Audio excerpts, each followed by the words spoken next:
All right, we're in the record. Record will show the presence of the defendant and all counsel. Mr. Leiter. I understand the witness that Ms. Elise is planning on calling this morning. She's currently in the courtroom. I think I would just ask that she step out for a minute. Yes, if you're going to be a witness, would you please wait in the hallway? Thank you. I missed a couple times the word.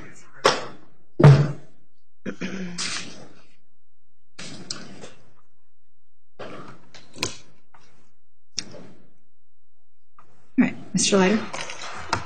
Your Honor, as I understand it, it's doing it still. Dr. Annie Sprinkle is testifying. Okay. All right. Specifically, Judge, in Ms. Elise's summary, she indicates that she will address the state's accusations that prostitution in and of itself is a societal harm.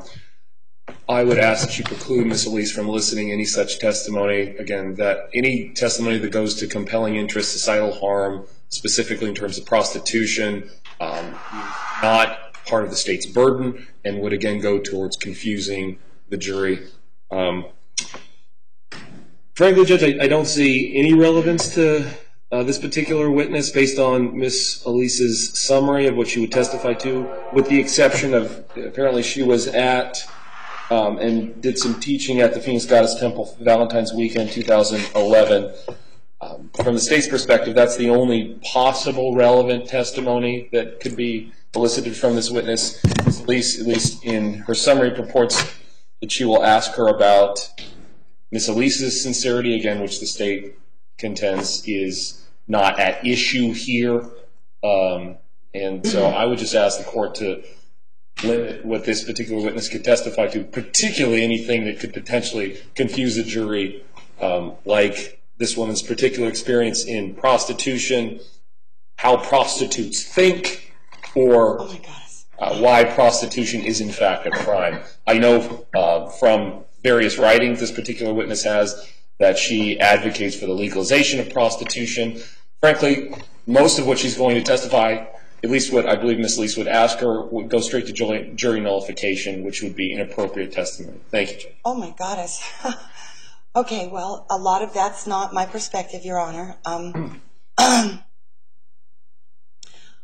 going to try to bring out any harms of prostitution, because if indeed that was what was at play here, that would be their responsibility, not mine, although I do have relationships with women who are coming out of that work. Going to the same argument, there's a couple of things that are key here. I am not arguing that sexuality occurred, Your Honor, and yet the state takes great joy in pointing out that this happened or that happened, somebody touched this body part, and I have never, ever denied that that was happening in my ceremonies, in our temples and schools. In fact, our slogan was "Blessing You with Sexual Wisdom" in 2010, and then we decided that was just too narrow a focus, and then we changed it. So this contention, and this is our ministry. This is what we're up to. Judge Welty said, we're not going to visit this religion as a defense, at least not right now, but he said everybody would get to say, what was their mindset? How did they come to be in the building? And what were they doing? And why and how were they doing it? And so the difficulty is that despite all of the laws that are going to be read to the jury, there's nothing in there that narrowly focuses what the mindset of a prostitute is, which is to get money for a sexual act. Very baldly, very focusedly, very specifically. And we had testimony, other testimony coming to this. So Mr. Huff was asked if he could bring an actual working prostitute from the Bunny Ranch. The humorous reply was, will they pay for her time? And I'm like, no, there's no budget to pay her to appear. She'd have to do it out of the goodness of her heart. And he's like, no one wants to come. So that was its own testimony, that they don't want to be here unless they're paid. So he's coming to speak to the mindset of a brothel owner and how brothels or houses of prostitution operate. Ms. Sprinkle worked in legal brothels throughout the world as a celebrity prostitute for 20 years. And my only focus with her was about 3 or 4 questions as to how those places work and what the mindset is about getting the money up front. The state has tried to use their witnesses all along, all these detectives, to act like secular sex workers will do the sex act without the money being paid. And it's simply not true. And whether they're willing to admit it or not, that is just, I need to have an expert, somebody testify. And she has got a degree in this. She's a very credentialed woman, and she's devoted her whole life to understanding the full spectrum of human sexuality. And she is no longer a sex works activist. She's actually, that would be like one part of her resume. And she basically goes and helps people like me if they're being attacked for their art, their beauty, their love, and that aspect of the goddess. And so I think that we should proceed with the questioning, and then the judge may determine, Your Honor may determine, if what we're talking about is or isn't relevant. You said that there's a recent Supreme Court ruling which states that it is acceptable in a criminal matter to call someone to provide context for which the crime is existing in. I'm being called a prostitute, and then they're saying, and yes, let's talk about this in a vacuum. Let's look at these back page ads. Let's look at this conversation with this man who forced his way into my room and literally raped me in my own chamber with my mind. I'm sitting there over and over and over again trying to teach him, and he keeps bringing up his penis and keeps bringing up sex and keeps bringing up money, and I'm just like, yeah, whatever, now listen to this. And that's why I need, Your Honor, to have that CD scrubbed. I'm willing to pay for it, and it's an easy task in the audio engineering field. Every single sound, every voice on that exhibit has its own frequency, and they simply separate them out. Let's stay focused on one thing at a time. All right. You're not going to be asking Ms. Sprinkle anything about the harms of prostitution. No, Your Honor, that would be their burden. Okay, so you're going to be asking her questions about how prostitutes are customarily paid, for example? Yes, Your Honor. Okay. Yes, Your Honor, exactly. Yes. All right, so let's talk about that. Mr. Leiter. If she has noticed her as a witness, as an expert witness, she has clearly some background in this. Just so that we're clear, the jury has all the information in terms of the questions as to Ms. Sprinkle is, I don't know if it's legal or illegal houses of prostitution where she lives. I don't have that specific information, but it's inappropriate to elicit questions on how a huge group of people who engage in prostitution, think. That's an inappropriate line of questioning. She can ask about what her experiences working in those particular industries were, but anything that goes into assuming a certain mindset or viewpoint of a group of people is an inappropriate line of questioning. All right, and I will agree with that. So you're going to tailor your questions accordingly. All right, so we'll allow you to call Ms. Sprinkle here momentarily. With regard to the motion to scrub undercover recording and the exhibit, Ms. Elise, I guess I'm unclear why you can't take your copy of this exhibit and have it.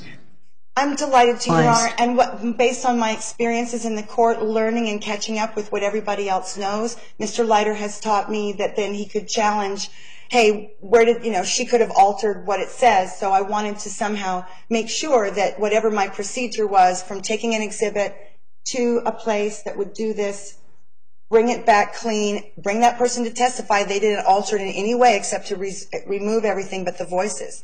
And because what I'm learning is that the state could challenge if I just came in with the disc. So I thought perhaps I could get an official disc from them and then seal it in an envelope and take it or something. I don't want to be challenged on that I did something to the disc. Mr. Sammons, Mr. Leiter, state's position. Well, I mean, we're sort of the 11th hour here, Judge. I agree. If he wants to take a disc and take it somewhere, I mean, she can do that. Your Honor, it is the 11th hour. My problem was and is, when I listened to it yesterday at noon, I really wanted to just come in, use the transcript for a reference, and play the entire thing. Because in the earphones, in fact, if the jury can all have earphones, we might be able to get through it. Okay. Well, if you can testify, if you're going to testify that this is an exact copy of what was provided to you by the state, and that you took the copy and you took it to... A professional audio company that does mixing and engineering. All right. And the state's not going to be objecting. We don't have any... As long as they're not going to challenge that if everyone's okay with that, then I'll testify I didn't alter it except to remove the sound. Okay. It shouldn't be there. I'm not going to stipulate until I hear... Of course. On it, Judge, but I understand. Would you like me to bring that person in to testify as well that they did not alter it or make a written statement? Well, that's going to be up to the state to decide whether or not they're going to challenge the foundation. So that will be up to them. And so when you provide the copy, the cleaned copy, them, they can decide whether or not they want to require you to bring in that individual. Thank you, Your Honor, because what happened yesterday was an example of kind of how a feminine vehicle, there's a lot of energy, and there was this very pointed energy coming at me. I walked up there thinking I'm going to play this wire and use the transcript for reference, and I wasn't intending to put it into evidence, and that's why it didn't matter that all the changes had been made. And then somehow when I was standing up there, and I can't remember the exact sequence, Your Honor, but somehow it's like, yeah, I guess I'm letting this in as evidence the way it stands, and it's absolutely full of errors. But it wasn't my intention when I walked into court to enter it into evidence. Okay. Just somehow it happened, and I accept that I did that. Okay. But my answer seems to be, I want the jury to hear the nuance of my voice. It's essential. Okay. So all right. Thank you very much. So you may move forward with that, but we're not going to delay the trial so that you can No, have Your that. Honor, I'll have it very quickly. Okay. Yes. All right. So let's bring in the jury, and you can have Ms. Sprinkle come back into the courtroom. Thank you.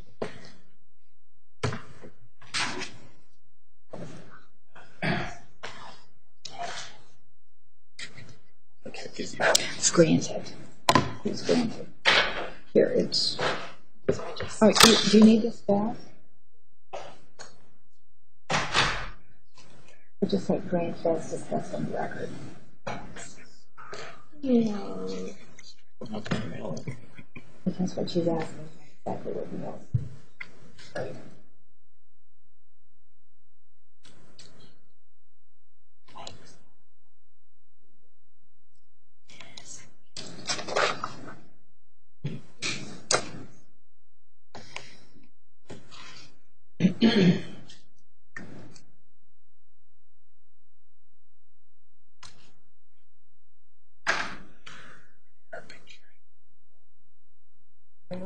I think they to Utah.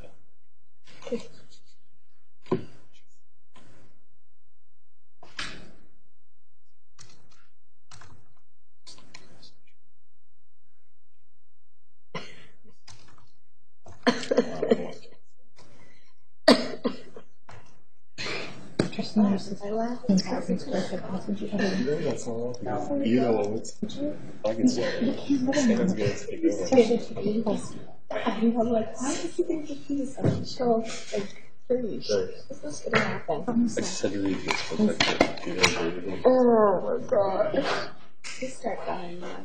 Oh, I can sure. Oh, yeah.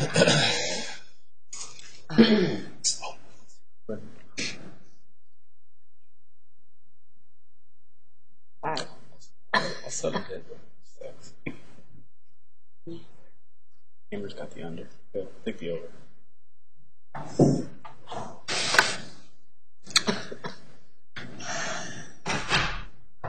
Please be seated. The record will show the presence of the jury, the defendant, and counsel. Good morning, ladies and gentlemen. It was my intention to start at 10 o'clock, but as usual, things come up that we don't anticipate. So thank you for your patience with us. Ms. Elise, you may call the next witness. Thank you, Judge Stevens, and thank you, ladies and gentlemen of the jury, for waiting. The defense calls Dr. Sprinkle to the stand. Please come forward right up here to be sworn, right up here. You can leave it there or bring it. It's up to you.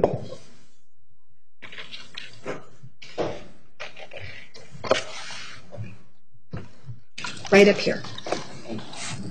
To make it right there. First and last name, you can be right here. This is John. Annie Sprinkle. A-N-N-I-E and Sprinkle. Please raise your right hand. You do solemnly swear that the testimony you're about to give will be the truth, the whole truth, and nothing but the truth. So help you God. Yes. Right around here, please, and have a seat.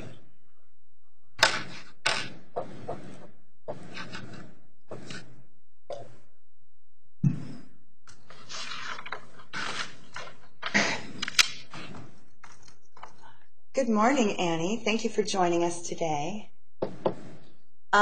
Morning.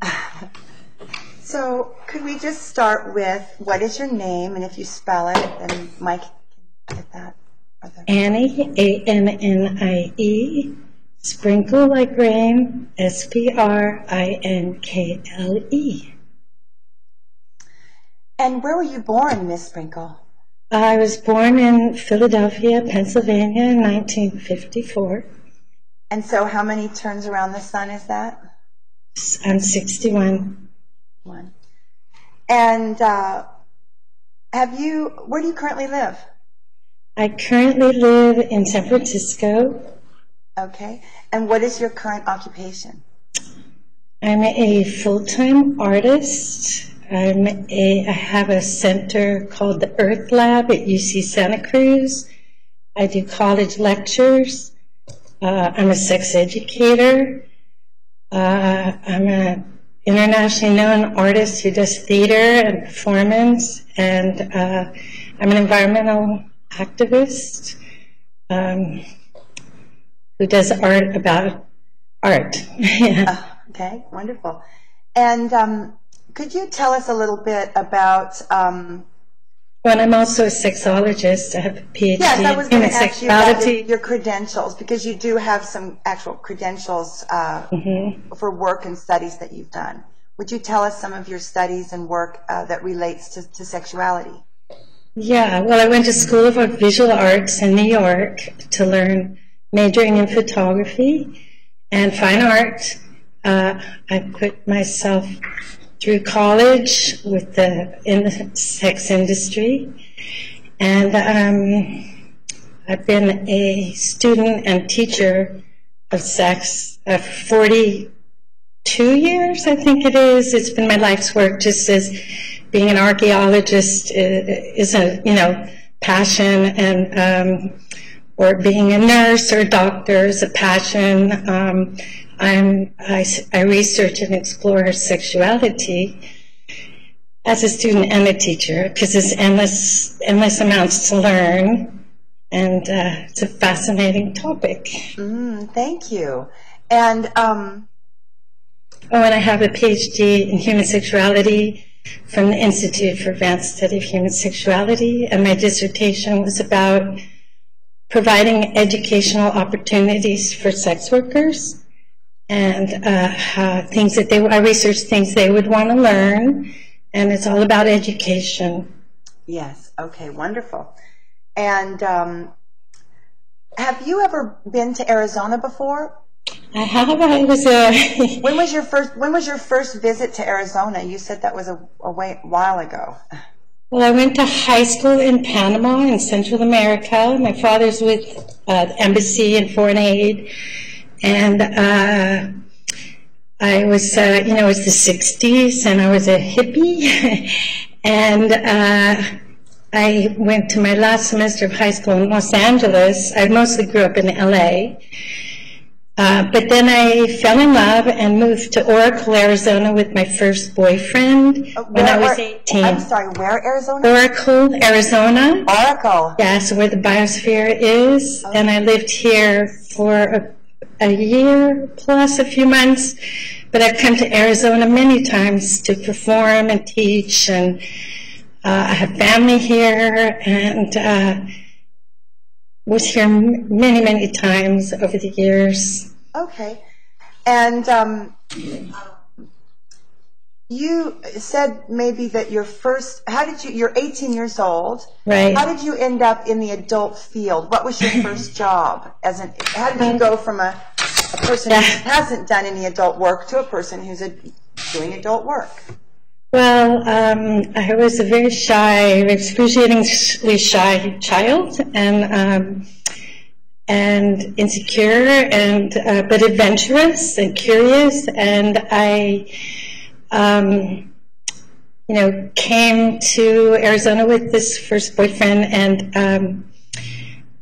then we split up because I became interested in sexuality and wanted new adventures. So we're still friends that way. And I a friend of mine worked in a massage parlor in Tucson and wanted me to come down there and answer phones, and so I went down there and answered phones, and it was a busy day, and they asked me if I would do a massage, and I was like, okay, why not? And the people seemed nice that came, and I was like, okay, I'll do a massage. And then I liked connecting with people, and being naked. It was a great equalizer and really interesting for me, curious. And I worked for 3 months in this little massage parlor before I realized that I was actually doing sex work. For me, I was a horny masseuse. You know, I was doing massage, and I was being paid to do the massage. And you know, the sex to me was just something. I'm 18. I'm curious. I liked the men that came in, and it touched my heart, and it was amazing. Everyone was shocked. You know, my parents were shocked. Everybody was shocked because I'm a shy, creative person, but I followed my muse, you could say, and ended up at 18 working in this little massage parlor. Okay, and we've heard a little bit about massage parlors, so that's one form of adult entertainment. There's escorts and escort agencies and other things, brothels. But let's talk about massage parlors just for a minute. Yes. So when someone goes to this massage parlor, the one that you worked in, they're actually coming in and getting touch for their body. Is that right? That's kind of the basic foundational thing that's going to happen, is touch for the body? That's technically, you know, but I think we all kind of, you know, most of the people that were in on this idea that, you know, that the sex was the most important part, or what was supposed to happen? I think the human contact was important, and the touch, and the conversation. Believe it or not, you know, we have a lot of preconceived notions about that kind of work, but you know, and there wasn't always sex, but often there was, but they paid for the experience, and then there were tips that were, you know, negotiated and things like that. So this first place that you worked, they actually would pay money to go in and get them. They'd pay some money at the desk for the massage, and then go in to see the ladies on. And then in the rooms, they would ask for specific things, or just certain things would happen. And yeah, and there were, yeah. Was it a situation where, in the beginning, where I didn't really know how it worked, you know, so I was very naive, and I didn't know the system, and certain amounts of money for certain things, but that's a great way to kind of segue to the next question. So you were just enjoying it, and if the sex happened or something sexy happened, you're like, okay, I'm enjoying myself. Yeah, that's kind of how you felt. Yeah. And then you met, and then some people would tip you, and this was just, you're like, wow, this is fun. I mean, you were just kind of saying, this is fun. For me, it was a hippie adventure. Yeah. And so how did you move from a massage parlor where people were coming in for a body rub and sexy things were happening, and then somehow you ended up as an adult performer, which became another big part of your life? Was really there was a case in Tucson, Arizona in 1973, I think it was. I was, one of my early hippie jobs before I ended up in the massage parlor was selling popcorn at the Plaza Theater. Was one of my, first jobs. And I got this job in a beautiful theater, and I'd never seen an X-rated film. I didn't know that such a thing existed at that time. You know, it was borderline legal or illegal, or no one really knew. But if you got caught, if you were making erotic films, you'd be arrested if you got caught. But then there'd be a trial. So there was a trial for the Deep Throat film, and because I had sold the popcorn, I was asked to testify, and I met the director of the film, Gerard Damiano, who's really a very kind man. I was very interested in filmmaking, believe it or not, and I was very interested in sexuality because I saw a lot of potential, and it was something I was afraid of personally, was sexuality, so it's like I faced my fear and just wanted to learn what I could. And I'm a creative person. I'm an artist. I have the sensibility of an artist, so I ended up going back to New York to apprentice in films and learn filmmaking. And you're a filmmaker today. Yes, actually, on my last film's on Netflix and iTunes, and it's available. It's a documentary film about mountaintop removal coal mining in West Virginia, believe it or not. So that was a long-standing interest of yours, was filmmaking and sexuality. And so then you became, would it be fair to say you became one of the most famous porn stars in America? At some point, you were very widely renowned, or was it because of your performance art? A very well known, because most porn stars are not famous.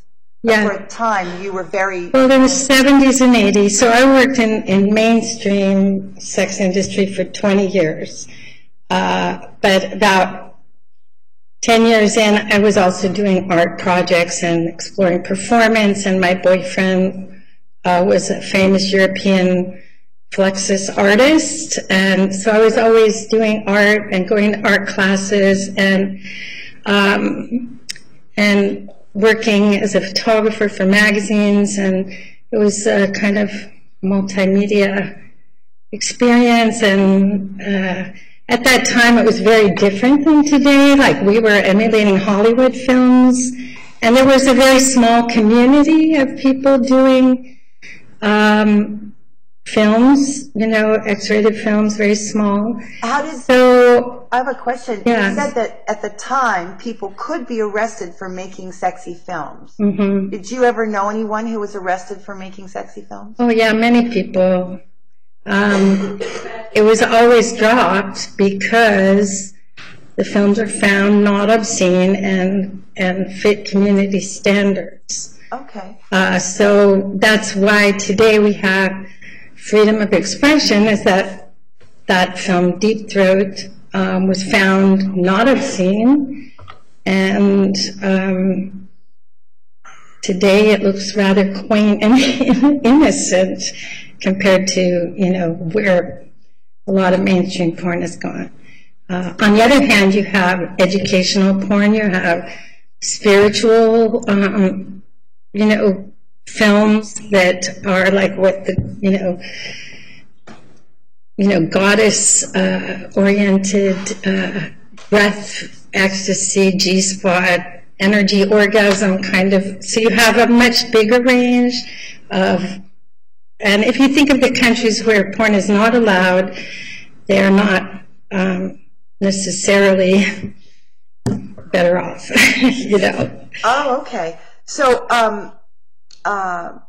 so pornography, you're a scholar. Pornography is actually the depiction of a prostitute. Is that? Well, the word pornography stems from the writing of prostitutes, actually, the language. But these days, a more accurate term would be pornographies, because there's so many different kinds. Okay. Okay. And so whether we're talking about pornography or the actual spectrum of human sexual experience, you are an expert in everything secular, and then you've devoted quite a bit of time to sacred and educational.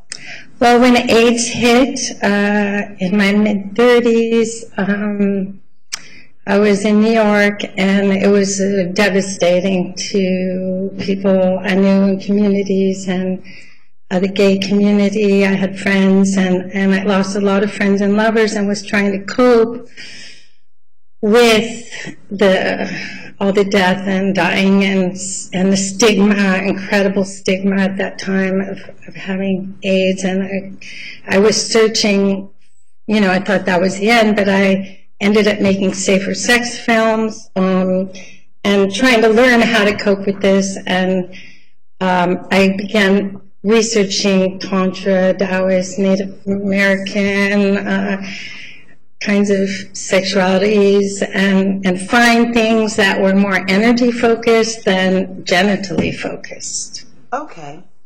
As a way to have safer sex. So erotic massage, for example, ecstasy breathing, which is what I taught at the temple, which is a kind of okay. What is an energy ecstasy breath, or what is that? That's a way of accessing sexual energy through breathing?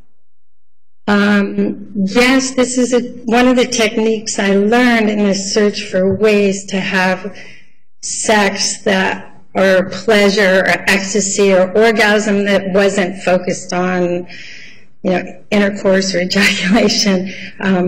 And these are ancient techniques that I sought out to and learn. And the ecstasy breathing or fire breath orgasm, or seven chakra orgasm, or there's different names. It's using your sexual energy and breathing it up through the chakras and opening up your heart and just kind of like moving sexual energy, which is very esoteric, but anyone can learn it. And I would say it was the most powerful thing that I learned in terms of sexuality. So I've continued teaching that for many, many years. It's a very simple, I've taught at colleges, I've taught it at all kinds of healing centers, I've taught it to midwives. What's the basic idea of an energy? It's to feel better. Like if you know about rebirthing or yoga, or you know you're moving, or qigong, you're moving subtle energies through the body to release stress, trauma. You know, I think we all know that, like, if you swing some laps across the pool, you're going to feel a little better. Yeah. Or if you dance, you're going to start feeling like a little tingle in your hands and some energy flow. And so it's esoteric for our culture to understand this, but we all experience these things. You know, that if you're sad and suddenly you start dancing, so this is just laying down and breathing and using the mind and relaxing and saying yes to, you know, opening up to really to pleasure and to love. Okay. That you're going to feel better, and it can happen with a pedicure, a manicure, a massage. It's so the this same is the principle. idea that once you open up to other energy flows, then that kind of feeling of being turned on, what people might call turned on, you can carry it with you throughout the day. It's like a feeling of extra energy, like when you're magnetized. Yeah, or clearing out negativity from your body, kind of like if you've had a tough day and you want to.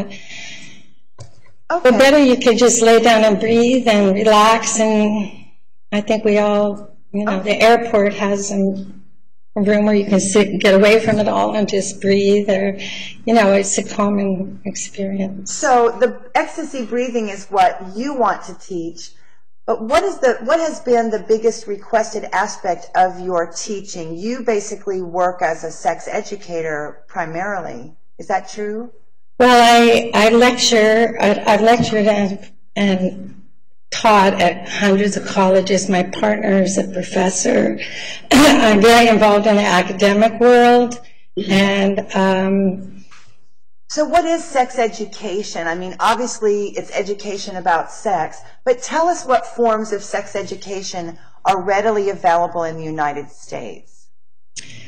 Well, most colleges have a basic sex education class, but you can, and you know, even high schools, you know, you learn about the egg fertilizing the sperm, and you learn about sexually transmitted diseases.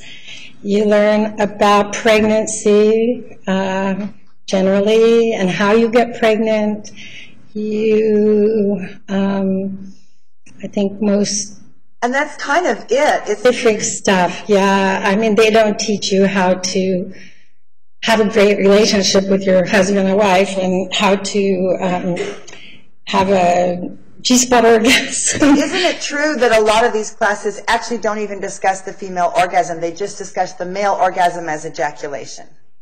Yeah, but more and more colleges are, there's a group called Sex Matters that does thousands of classes on female orgasm and lectures, and but it's a slideshow. So let's talk about this then. So sex education is available for people, but it's kind of biology based. Would that be sort of true? It's based on kind of a medical view of sex? Much of what's out there is the well, you have people like Masters and Johnson who tried to research sexuality, or Beverly Whipple, who is at Rutgers. I was a guinea pig for one of her experiments at Rutgers. So there are academics who really try to research sex, but it's very taboo. NYU had a PhD program on human sexuality, which was defunded because there were people that complained that the school was teaching sex. So it's very hard to have places. There's a lot of stigma at sex. Masters and Johnson's is a Kinsey even. I was just at the Kinsey Institute. They have my work, and there's very, very few places that you can really go study and research human sexuality at an advanced level, because it won't get the funding. You can get funding for studying pain, PTSD, sexual dysfunctions, and of course there are more and more sexual dysfunctions. Like erectile dysfunction was not an issue so much until the medical industry wanted to sell Viagra. So you can raise millions and millions of dollars to study the negative, dangerous, painful, challenging aspects of sex, and very little funding is to study pleasure, sexual health, how to, do basic, you can study. Beverly Whipple was one of the few people that could do it, but she had to link it to pain. But very few academics will even go near the topic because it can ruin your career. And part of this is the stigma of prostitution, meaning as soon as there's a live sexual contact of any kind, and then there's any kind of funding, it's like, bam, you people are doing prostitution. And that happens even in educational settings, is what you're describing. That there's this stigma where people are like, that makes us uncomfortable because you're actually you're guiding someone through a sexual experience, and so that's hands-on sex, and we're not sure you should do that. Is that what you're saying about, like, when the New York program got defunded? Well, obviously there's appropriate ways to act in certain settings. At the University of UC Santa Cruz, you can't actually do elevator eyes. This is a taboo. This is sexual harassment. You have to be appropriate to situations. So more and more we're seeing people getting around this by offering a lot of sex workshops. There are incredible amounts of sex workshops. Obviously, pornography has become ginormous because we all have a sexuality. We all want to learn more. We all have our issues, and we all know the potential of that we all can have. I mean, most people find orgasm a rather spiritual experience on a good day. Not always, obviously. I mean, there's a range. See, human sexuality is so complex, and there's so many different, it's like life. It's so huge. So workshops are extremely popular now. There's workshops where they hire women to be demo models for men to learn how to bring a woman to pleasure, orgasm, because this is something, that's quite challenging. It's a skill.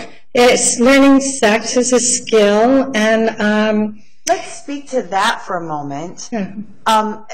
Many people are sexually initiated with another person who doesn't know very much about sex. Is that a pretty common human experience, that two parties that may not know anything initiate each other like young people do? I think that there's such a big range. You can't generalize. The only answer about sex that works is it depends, Okay. So, and there's nothing wrong with not knowing things either. You don't have to ever have sex. You don't have to like sex. You can be a very happy, productive person and not be a sexual person.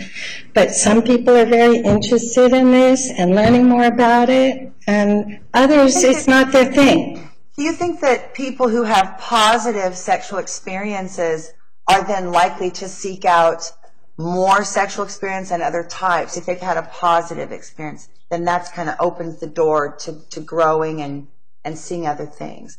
Well, sometimes, I think we live in a sex-negative kind of culture, and... what do you mean by that, sex-negative? That, unless you're married and monogamous, anything outside that box is bad and a taboo. Having more than one lover as a woman is a taboo. Where do you think the taboos come from? Is that from society itself, or is it from a particular part of the segment of society? This is the United States. In most countries, sex work is legal. I mean, could you give us some examples of cities that you've personally been to? I've been to Brazil, I've been to Holland, I've been to Germany, Canada now, most countries, prostitution is legal, but United States is a puritanical country, and I think people want to protect people, and I think a lot of the intentions are good, wanting to protect people from sexually transmitted diseases or from ending up in bad situations, and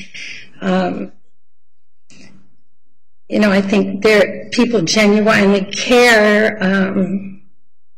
Well, let's address this. They'll get pregnant, for example, so they're going to, Okay. Oh, Ms. Elise. I'm sorry.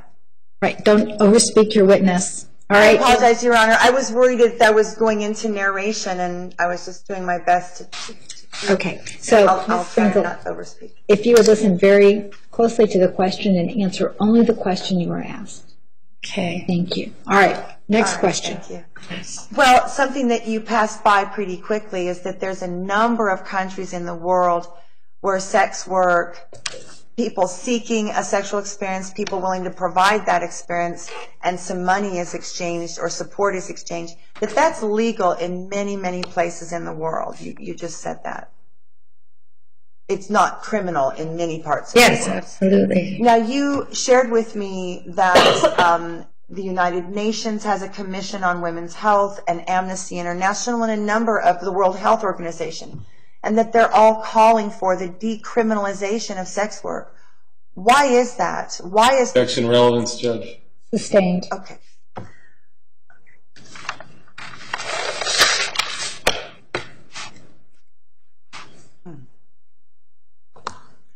Okay.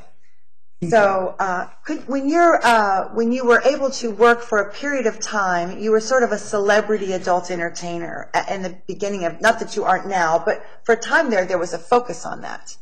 The adult aspect was what you I became I think just by virtue of longevity, I became fairly well known as a 70s and 80s porn star, you know, I was also doing art at the same time, so I did theater about my life in sex work, in prostitution and pornography. So I toured the world doing theater, and it's really the theater that that propelled my career. Actually, it was Senator Jesse Helms who launched my fame, because it was part of the National Endowment for the Arts controversy, because a theater I performed in had been partly government funded. So it became controversial, which there was a lot of media attention. Was this your public service announcement? It was a show, where What was the public service announcement? It was an educational project, but then many people reacted badly to it. What was that? Well, I feel that art is educational. You know, so I did a theater piece. If you study performance art history at the University of Arizona, you'll probably learn about my performance art theater work. It's in a lot of books, and it was because you were revealing your sacred center as a woman. One of the things I did was I very innocently showed my cervix to the audience.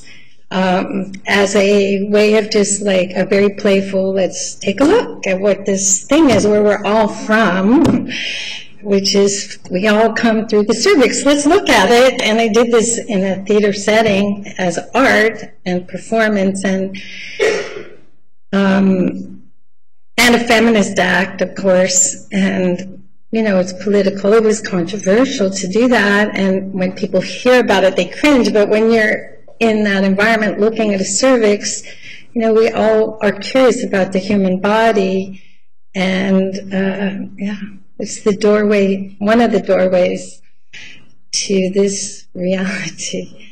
So there is a lot of kind of shame and ignorance around the human body, the genitals. In your experience, there's a lot of shame and ignorance, lack of information. Yes? We all know that. Yes. Okay. So you've got to work in legal brothels in other parts of the world. Could you describe? No, I'm sorry.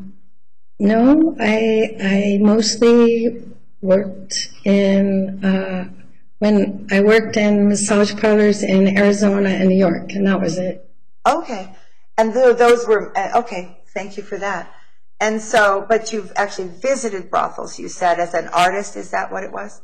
As research, I was always curious what people did.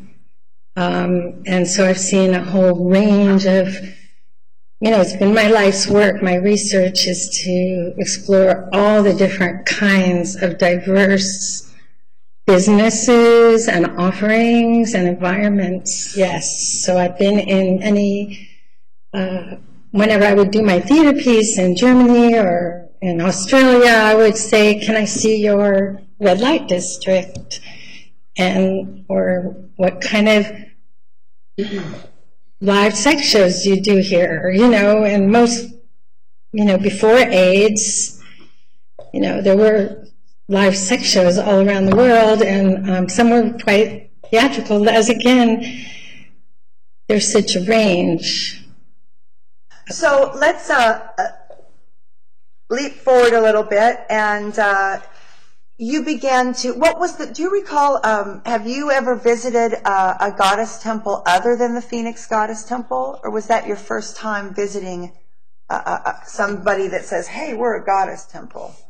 I've known many women who are really either midwives or from the healing arts, or from the spiritual world, that find that sexuality is an important aspect to life, and they gravitate towards creating experiences that either they become workshop teachers or, you know, or they do one-on-one, absolutely. And I've had many times I've gone to visit, you know, whereas where I worked it was red flock wallpaper and, you know, a certain vibe.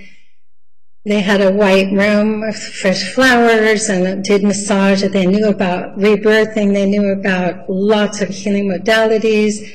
And, you know, there's a big class issue here. Most of what we know about prostitution is from the streets and the research from the drug addicts and the alcoholics and people who are very poor, who are desperate, and are doing things they really don't want to do to survive. And then you have a range where there's some very privileged people who are really called to heal and to teach, and they have a choice to, you know, and they're members of their communities and mothers and, you know, responsible members of the society, and they're just called to offer love and touch and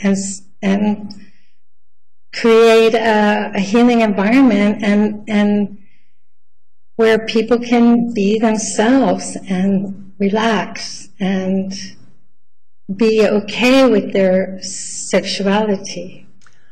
From the male perspective, seeking out a sexual experience, does the man seeking out as kind of a sex for money, I'll just say prostitution, we'll speak of legal prostitution, a man who's seeking out to purchase a sex act, is he, in your experience, is he interested in like chakras, or is he mostly focused on, am I going to get my orgasm? In your experience?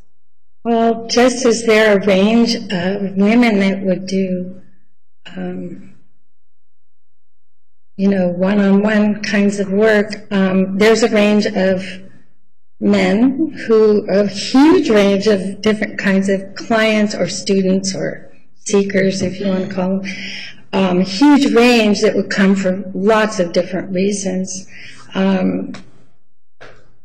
What was the question? I'm sorry. Well, I was trying to get to, because one of the contentions in this case, in this criminal matter, calling the Phoenix Goddess Temple a house of prostitution, would you speak to any differences? Because you visited a number of houses of prostitution all over the world, and then you visited some of these healing centers, goddess temples, and the Phoenix Goddess Temple. Could you speak specifically to how a brothel, a house of prostitution, differs from what you saw at the Phoenix Goddess Temple? Because you did spend about 3... You know, there is... Foundation.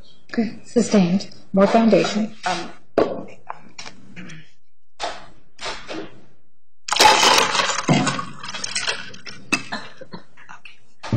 Well, let's just go ahead and start with, at a brothel, there's generally a lineup of the ladies. Where is that true in your experience? Where the gentlemen arrive and they say, "Hey, who's around? Come out." Yes.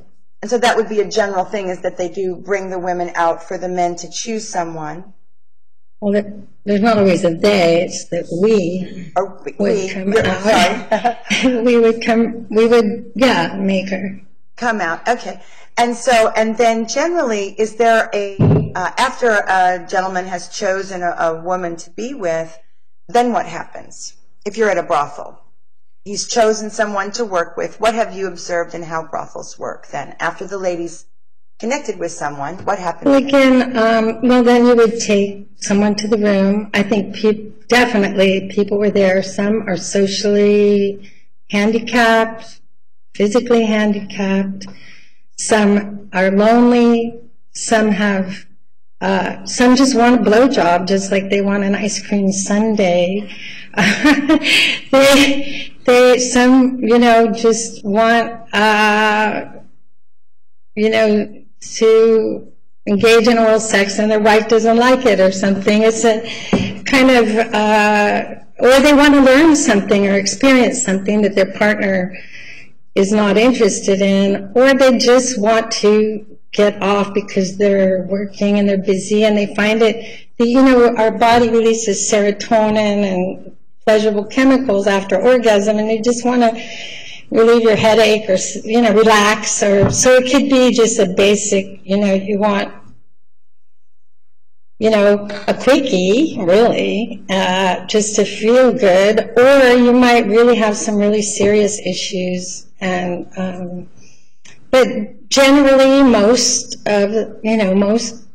men would come into a brothel to have some sexy fun, and to get off. Absolutely, yeah. Okay.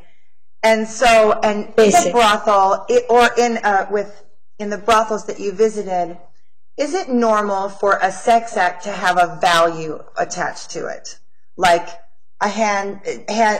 touching with hands costs less money than, say, an oral sex act. Absolutely. Oral sex act might be. Could you explain how that works? Like, absolutely. Is it true that the touching with hands only is the least expensive generally? Yeah. Most brothels would have hand jobs, blowjobs, and half. Half blowjob, half. Is that intercourse, or okay? And then anal sex usually costs even more. Because that's not everyone wants. So it's kind of almost like.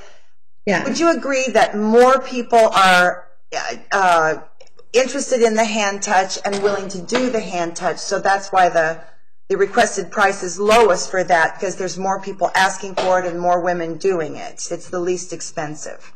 Do you agree that seems to be more, the sensual massage with happy ending has the greatest number of people, that's a category where they just want to relax and have their energy flow, is the touch with hands only, correct? That's a category of sex work.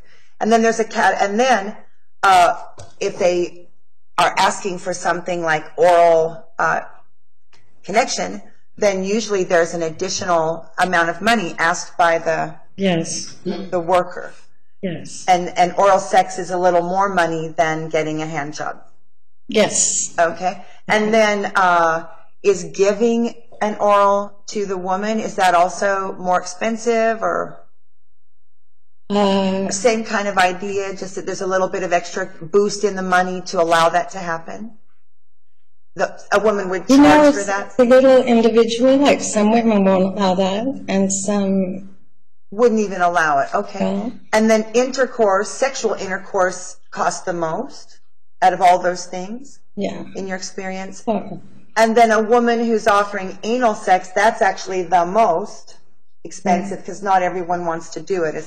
Would that be? Like a menu, and different places have different menus, to put it bluntly.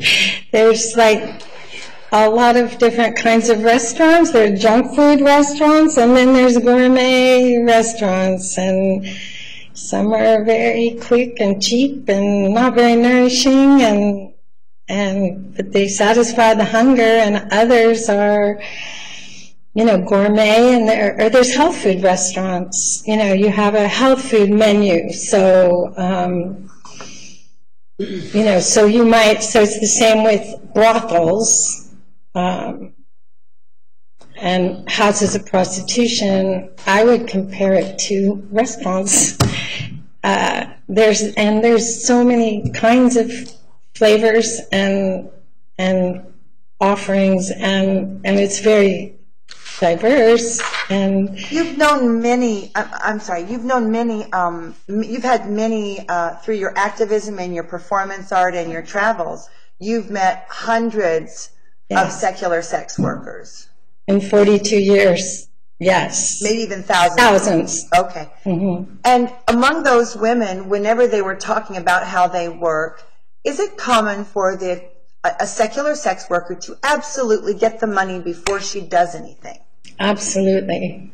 Would there be a reason for a sex worker to get the money afterwards? Why do women ask for the money in the beginning before anything happens? Is there a reason for that? Sadly, it is a misogynist world, and there are some men that are very cruel and mean and greedy and selfish, and they I love men, but I'm not judging that. But there are some that just have very bad manners and will not tip after. And it's not uncommon for them to not pay after services. And because the services of prostitutes here in the U.S., except for Nevada, are legal, they feel they can get away with it because you can't go to the police to report that you've been robbed. And, you know, if you've had sex with someone and a fee was agreed on and they don't pay it, there's not much you can do. So it is a kind of insurance that you're going to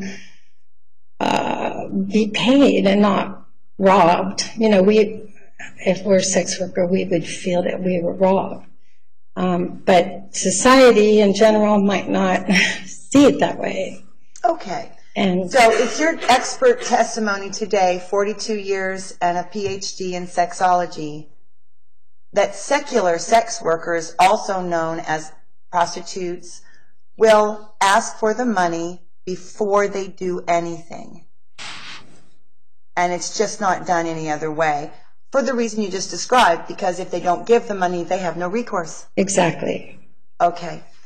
So, and then we did talk about... And there's a lot of shame. A lot of clients have a lot of shame. And some can be cruel, sadly. Okay. And so,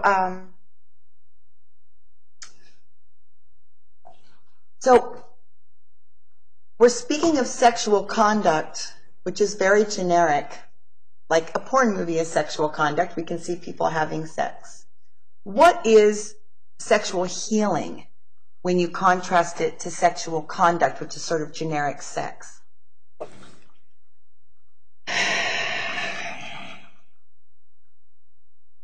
Well, healing can come in many forms. Right now, it's a glass of water. You know, healing comes in so many forms, and different people, different work for them. So just the act of sex can make a person feel whole again. Sex can be healing for some people, and it can be, you know, can make them feel worse sometimes afterwards. You're an expert in this. What's the difference between a positive sexual experience and one that is not a positive? What makes the difference between a good sexual experience and a bad sexual experience? Well, I think it's like life itself. If you, say, go on a date, you're putting yourself out there and you're hoping that you're going to have a nice date, and you're taking a risk going on that date. It could be disastrous because you feel, you know. You could get rejected, for example. Yeah, you could get rejected, and or someone could tell you you're no good at this. Yeah, people, you know, or you can be disrespectful or insulting, or you're too fat, or, you know, you're not my type, and you know, so there can be pain involved just on going on a date. So if you're looking for, you know, a healing experience, you know, I think we've all been to a doctor we don't like. Yeah. You know. So, I hope not, but I know I have. Okay, yeah. So, is it possible for one person to be having a great sexual experience while the other party's not liking it at all?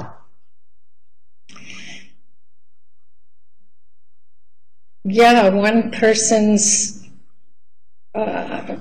turn off is another person's turn on. I mean, most people can't imagine how a woman would want a lot of sex partners, and they would be totally freaked out by that.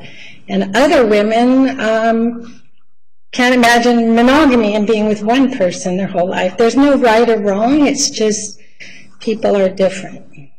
In our society where we honor a virgin girl, like please preserve, and maybe the boys too, preserve your virginity. But so in a society which values sexual knowledge in the men and lack of sexual experience in the women.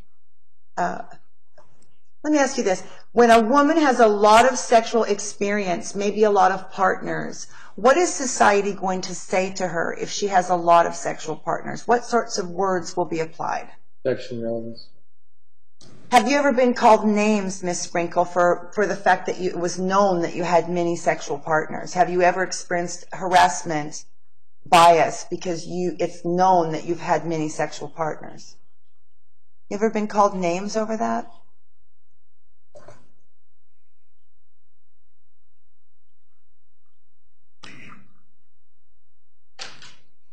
For example, the word whore is used to put people down because a whore, in fact, it's one of the most worst things that someone can, oh, you're a whore. Would you agree that that's like a generally as it's used, it's a put down to call someone that?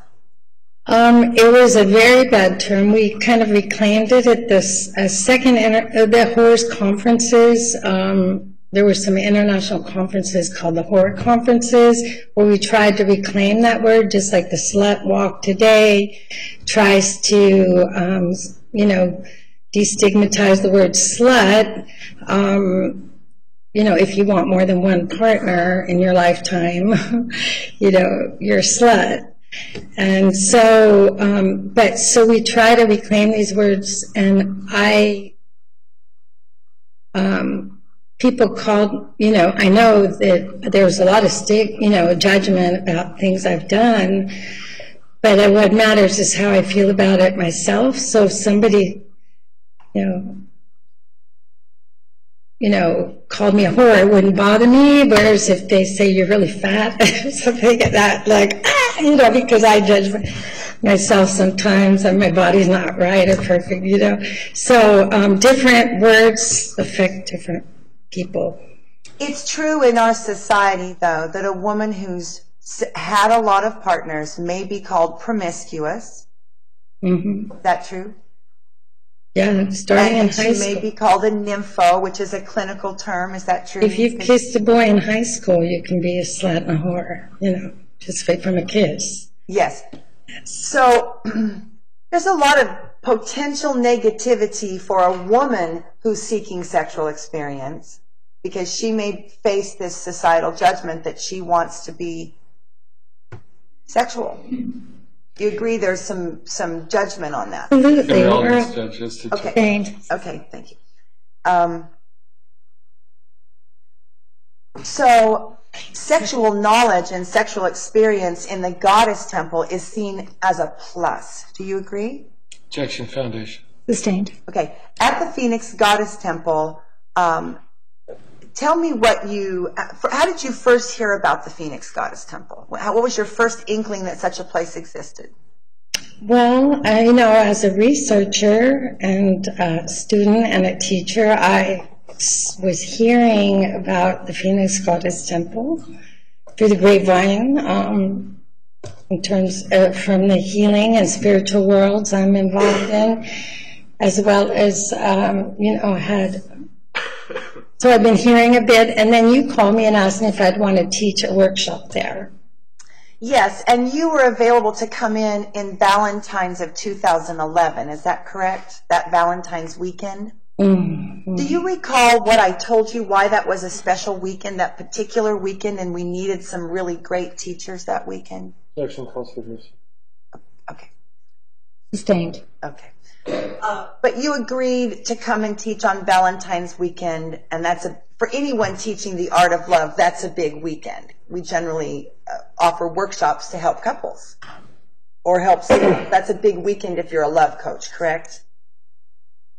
Yes, that is our annual love holiday here in the annual love holiday. So you agreed to teach, and we began to present your promotional materials, and then you came to visit the Phoenix Goddess Temple. And tell us about the physical, the building that you saw when you first arrived. You went to the building at 24th, the one that was rated, the same big building.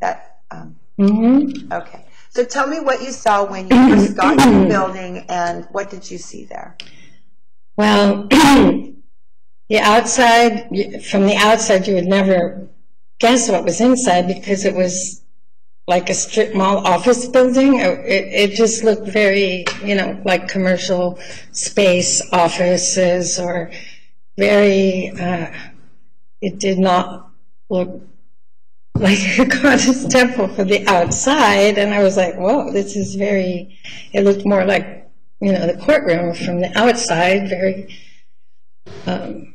square and gray. It wasn't a specially constructed building. It was it was rented offices, commercial space. So, but once you stepped in, there were beautiful altars and beautiful art and a lot of color and incense, and it looked like you would imagine a goddess temple to look inside. There were female deities everywhere, different type art representing Tara and Lakshmi and different types of goddesses everywhere. Yeah, I would say it looked like a church. It looked like a church. Yeah.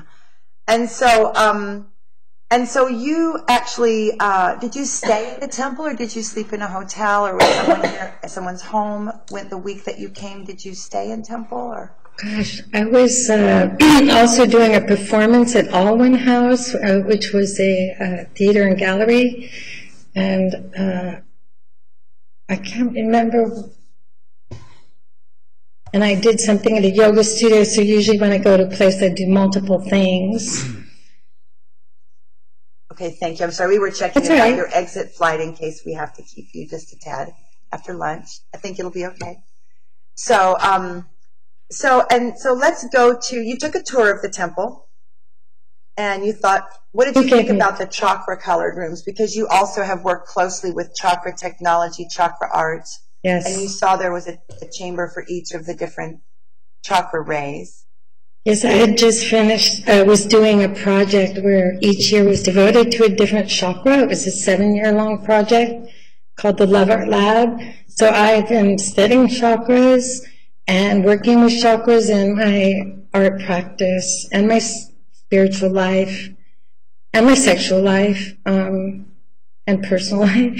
So I was excited to see these beautiful rooms, each devoted to a chakra, and I was very inspired by the beautiful, you could say, sensual environment, and each, you would just walk in and go, wow, that's so beautiful. There were lights, beautiful lighting, and, things you would see in a church, bells and incense and candles, and beautiful lighting. And so, thank you very much. So you liked the facility, and did it feel like when you visited those legal brothels in other parts of the world, did it have the same energy? No.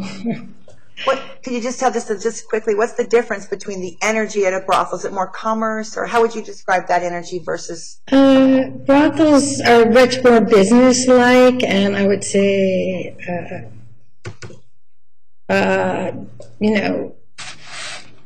usually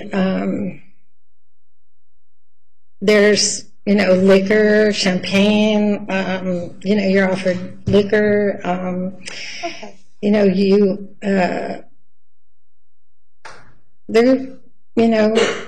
more about, let's get to the business of sex. Would that be a fair statement? If you're in a brothel. Stereotype that we all imagine a brothel to be, they're pretty much like that. It's guys saying, I want to buy some sex, let's see who's pretty over here, something like that. It's just literally like shopping for sex, isn't it? Yeah. Okay. So, well, let's go back to the temple. So you were teaching Valentine's weekend, and we had expected that there was going to be a big article. We had told you about the big article that was coming out Valentine's of 2011. And so you had a pretty good turnout at your class, do you recall? I think there were about 50, 60 people. And this was for your energy orgasm breath class? It was called Ecstasy Breathing and Energy Orgasm. It was a close-on think it was 4-hour, Okay. 3-hour experiential breath exercise. Okay, and then I don't recall if I got to greet you, but I remember talking to you right after the class, and we had met prior in Seattle briefly, because I came to an event of yours. Does that sound right? We first met briefly at an event that I attended in Seattle. A theater piece, yeah. Yeah, so now we're kind of meeting again, and really seeing that we have this goddess thing in common. And the class had just completed, and you were very happy with the class. And then you said something to me that was a little bit different. Do you remember what you asked me about some people in attendance? You said there was a couple people here that seemed different. Yeah, there were, at my workshop, there were, just a range of kinds of people, young, old, men, women, but there were a few people that stood out that looked like they weren't quite with the program and didn't belong there. And I said, Tracy, who were those people there were like a few people, 3 or 4 people that were like, didn't quite fit in somehow, and were like, what is this? And you said, they were... Yeah, this was an actual conversation that we had, and I can come and... Let me ask if I can... All right, overruled. You may complete your statement. Thank you. And so you said... You said that you knew that the police were, looking at the temple, and there were, outside, and you said, but everybody's welcome here, and I hope that they're learning things that they could take home. And so you were aware that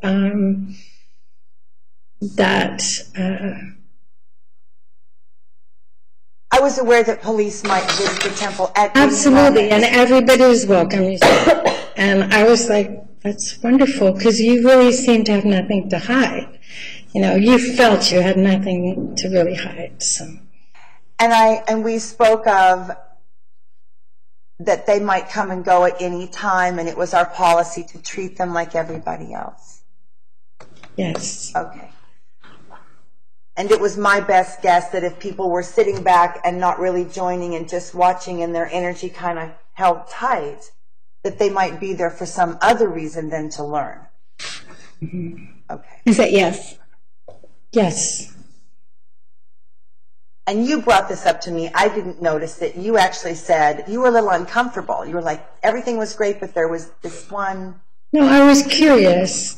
And I felt like they were there for a different reason. Yeah, and that was okay with me too, because I felt that this technique I was teaching was wonderful, and everybody was welcome, and there was no pressure to try it, or take what you want, leave the rest, and just offer the teaching of this very simple breath technique. Sure. Yeah. So, thank you. So, getting down to, though, it's not the classes that are on trial here, although the classes and coursework was paid for, the building certainly was paid for by this private session work. Mm-hmm. And before you leave the stand, could you address this idea that no matter how much sexual learning we may get through books and lectures and videos, that there's a quantum leap when you actually get to practice with someone who knows what they're doing? Can you address that? The value of working with a guide one-on-one. Yes. When AIDS hit and I was seeking out these different kinds of, I needed some spiritual strength to get through the sadness and pain of all this death. So I was seeking out spiritual things I could do, and healing modalities, and Louise Hay, and I'll hold on to anything. So I read a lot of books about Tantra and Taoism, and it just was over my head until I started working with people who knew, having experience. So so I went to a Tantra workshop, and there was a guy there that had been practicing this kind of thing. And it was as simple as gazing in someone's eyes. You know, I'd never really sat and gazed in someone's eyes. And it blew my mind to, you know, really do that. So it's and practice with energy work. So I actually had the experience that I've been reading about, so that I could understand, yes, you can have an energy orgasm in your heart. You can, you know, I'd read about these ancient Chinese masters that could heal their liver with, you know, Qigong and energy work and incredible, you know, feats that you can, you know, that you can sit in snow as a yogi and melt snow. You know, we're capable of these incredible things as humans. And so I wanted to learn these things, and it wasn't until I actually got to try them that I was able to incorporate them into my personal life. And because if you're reading about how energy moves or feels, but no one is there to say, can you feel that? Can you feel that? Is that what we're talking about? The guide actually says, did you feel that? Yeah. Absolutely. It's like, you know, simple thing like learning energy follows thought. You can say, you know, someone can say energy follows thought, but until you actually go through the process of, you know, practicing, it's like learning tennis. You know, we're clumsy at first and we don't know how to hit the ball, but then you keep trying and you practice and you have a teacher to show you how to, you know, hit the ball or to swim or whatever. Then you get it from doing it. So these one-on-one guides actually can hand people a better sex life because they give people a direct experience that they can repeat with a partner. Yeah, well, I'm thinking of this one Tantra workshop, my first Tantra workshop was Jwala, who's from Arizona, and I was with a total stranger, this guy Jamel, and I didn't know him, and I had an amazing experience because he was experienced, and then I took that into my personal life. I've been monogamous for 20 years now, and believe me, you know, these things I learned come in handy to keep it going, because, you know, things can get pretty... The magnetics magnetic energy starts to get satisfied, and that's what happens in monogamy, is our magnetics get sort of settled. Would you agree, the magnetic... Very lucky. It takes some, you know, learning and experience and trial and error, and, you know, there's a lot to learn to... You know, anyone can have sex, but to be a good or better lover, we can learn from people who have, you know, really devoted their lives or who are practiced in certain areas. You know, I mean, it could be... So a master can convey principles to someone very quickly, and through that intense, short interaction, that person then can begin to work with everything from a whole new place. That one experience can get them into a whole new place. Absolutely. Okay. Absolutely. That was a life-changing experience for me. That workshop blew apart everything I knew about sex and spirituality. I was not a particularly spiritual person. Actually, it was that experience in that Tantra workshop that really, you know, got an Om tattooed on my toe. You know, right after that, I really came to realize that my sexuality, after 20, you know, many years in the sex industry, could be more spiritual, and I was very happy about this discovery as an alternative to the kind of sex I'd been having. And the truth is, your sexuality had always been there, and your soulfulness had always been there, and these were connected by the tantric practice.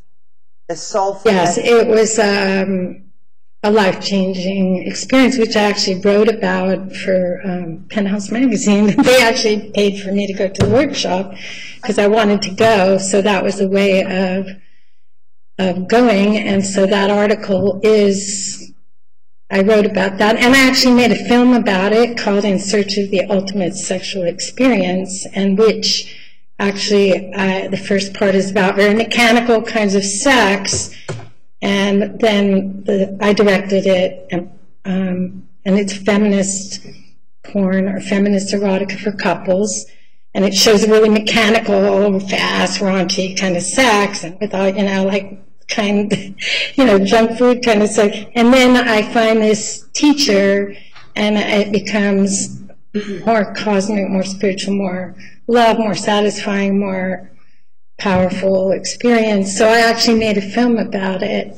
Is it your testimony today that spiritual sex can be taught if someone's wanting to learn it? Absolutely. Okay, we're going to take the noon recess. Ladies and gentlemen, please return at 1:30. 1:30. Please remember the admonition.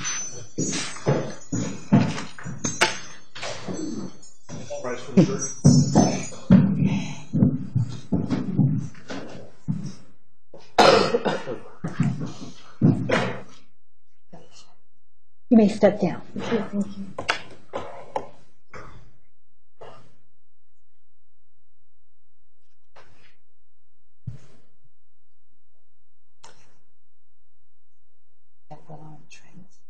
And then I'm going to go over the website and describe my ceremony.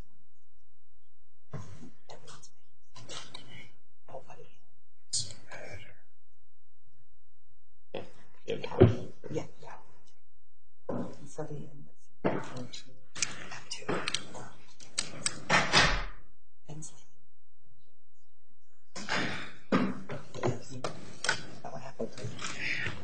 Ms. Elise, what other witnesses do we have for today?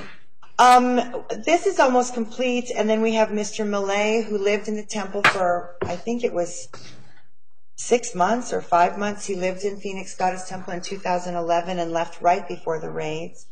And then we have practitioner Don Colwell, who is one of the co-defendants. She was a practitioner. She was charged, and she took a plea bargain. So she'll be here this afternoon. Okay. And then I've prepared a segment on the 2 ceremonies, because the state is saying that the detectives were paying for a sex act, and yet my undercover wires, I keep trying to teach what the ceremony is.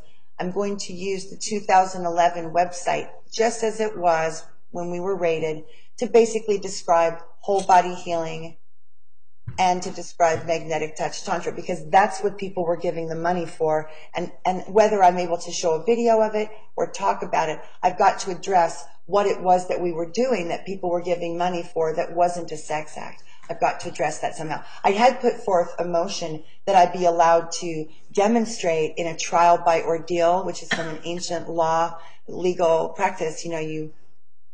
And so I don't know if I'll be allowed to demonstrate or teach or demonstrate what it is that people were giving the money for, clothing on. I'm happy to do that. And I put forward a motion, Your Honor, before we started the trial, asking if I would be allowed to demonstrate, or should I use video, or if you'd like, Your Honor, the shortest possible straight line would be to take the website, which was offered to everyone during the raids, and just describe those 2 ceremonies. That would be the short version. So. Okay. All right. We'll talk about it after lunch. Thank you, Your Honor.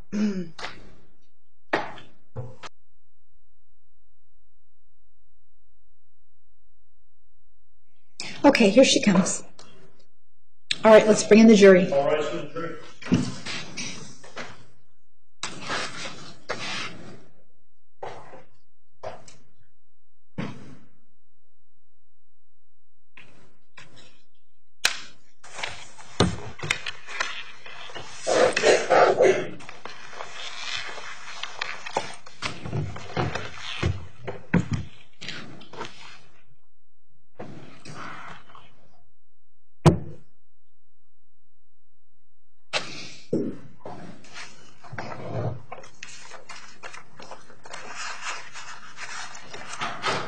Please be seated. The record will show the presence of the jury, the defendant, and counsel.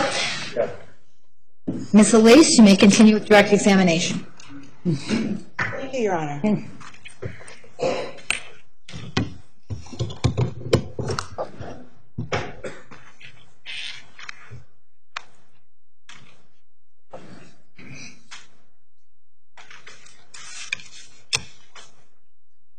Okay.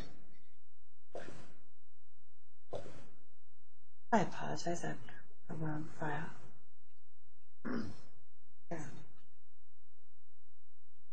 There it is.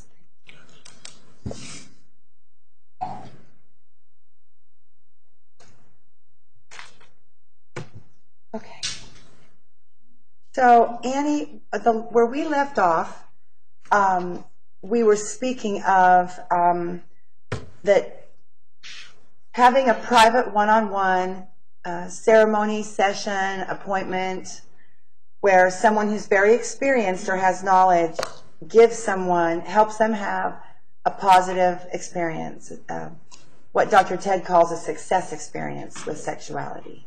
What's a success experience with sexuality? What is that?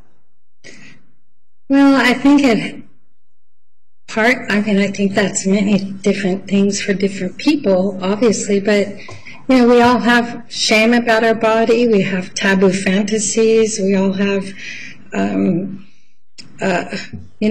are not our bodies, we judge our bodies. And I think to be around people who are okay with their sexuality and who have a positive attitude, like when people have been in traumatic sexual situations, I say go hang out with some people who really love sex and enjoy sex and feel good about their bodies exactly as they are. Go see, some chubby strippers, and you won't feel so bad about your own, So I think there's a modeling that happens with a person who has, has a good, you can lift people. It's like if you go to a church, you go to get a spiritual experience, and you can be around people who are spiritual, and it kind of makes you feel comforted. And I think that a one-on-one can offer individual support. For example, sex surrogacy. I have friends who've done sex surrogacy and colleagues, and they can work individually with a person, a 40, 50-year-old virgin, and work with the therapist. That, because you actually mentioned that in your experience looking at sexology worldwide, and then focusing on the United States, that we actually do have a few categories or professions in which the law allows this kind of one-on-one coaching, this kind of one-on-one sexuality. And so we've already spoken of the legal brothels in Nevada as one outlet, and certainly people travel to do that because it's the only place in the United States. Another aspect is sexual surrogacy. And I understand that sexual surrogacy is a licensed profession and that they have ethics and protocols in how they work. Or is it more of an association, the sexual surrogacy? You can get a certificate.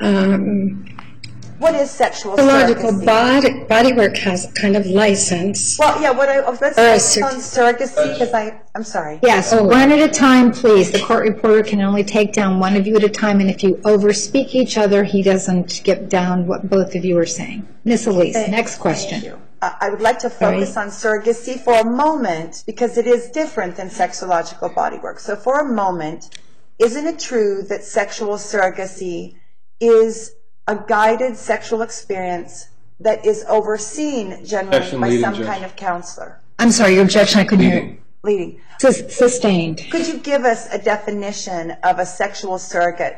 Because you have, many sexual surrogates who work. A handful, and again, it is a gray area, you could say. But Masters and Johnson started this idea of if a couple came and or if someone came to them for sex therapy, talk therapy only goes so far, and so they actually hired people and women and men and sex workers and, they're all genders, to try to help people. So that they would say, here's Johnny, he needs to learn how to touch a woman because his wife can't stand the way he touches or something. Or, so they would work, and they, a sex surrogate, I believe, it's been a while since I did my PhD, I think that came out of Masters at Johnson, that idea, and working with couples or individuals. So individuals would go for sex therapy or to learn skills, and they would have someone work privately with them. And, whether that's legal or not was a gray area. They could have been arrested, but it's the context and the intention of that work. So a sexual surrogate would actually have sex with someone, possibly actually have intercourse. Yes. Or perform oral sex or receive. Yes. And this is seen as valuable by sex experts and researchers because people can't learn. There's a stopping place with what you can learn from a video and a book. You have to actually, with the tennis analogy, you've got to get on the court with someone. At one time, it was a very common, popular way to work, therapists working with surrogates, but, again, it's a gray area. I mean, I don't know sex surrogates who were arrested personally, but, Well, in the sexual surrogacy where you're working with a counselor, a psychotherapist who's overseeing everything. Yes. Is that correct? There's going to be the surrogate plus another person who's observing. And yes. Okay. And so they work with, usually it's men coming to them for sex therapy to learn. They can't get an erection, for example. There's a trained surrogate that can teach them. Okay. Yeah. And so that's an existing option for people, but you also have to kind of say, I need a counselor. Like there's a mental aspect that goes with being a surrogate. It's almost like you have to have a problem to access a surrogate. You would want to be someone that serves people with problems. It's actually not how to get erection, but how not to come too quick, not to have a premature ejaculation is a very common problem. So there are women that work with men, or men that work with men for that matter, that could help people that want to be able to learn that skill, because all of these are skills that we can all learn. And so we have legal brothels, and that's just to go have fun, generally, pleasure. And then we have the surrogacy, but you have to say, I think I have a problem, and go to a counselor to get out of surrogate. Is that your understanding of how surrogates work? It's referred by a mental health professional? Yes, they work in tandem. There was a movie about it called The Sessions, which was about an actual surrogate who actually I've heard speak and know. Okay. And then there's a new category, and this is called sexological body work. Mm-hmm. Now, what can you tell us about this? This is an actual vocational certification, correct? Yeah, it's mostly body workers, people who do body therapy and trained massage people. I believe you have to have had a certified massage training to go. And you can get, it's a very intensive, weeks-long training, how to work with people that have, issues, or working with the full body, And so sexological body workers in the state of California, if you want to train in sexological body work, this has actually been recognized as a vocation by the California. Sustained. Okay. Is it your understanding that sexological body work has been approved by the vocational board in California, that it's acknowledged as a job to train in sexological body work? Yes, and it's taught internationally. It's in Prague, it's in Australia, it's in Canada. It's an international training that is taught Okay. Could you tell us what a sexological bodywork session is? Just briefly, what would happen if one of us came for sexological bodywork? First of all, do both parties get undressed? Or just No, the sexological body worker does not get undressed. It's more like a massage, but it's therapeutic. Like if Rolfing, for example, pelvic integration is another modality where the work with the pelvic and the inside through the vagina. Helping people with vaginismus. I mean, there's all kinds of issues. If you're having a rape trauma, you can work through that. Sometimes talk therapy only goes so far, and you need to work it out through the body. And or there's pain and from childbirth or from a medical condition, and you have to kind of retrain your body. So these are people who want to help people overcome their difficulties.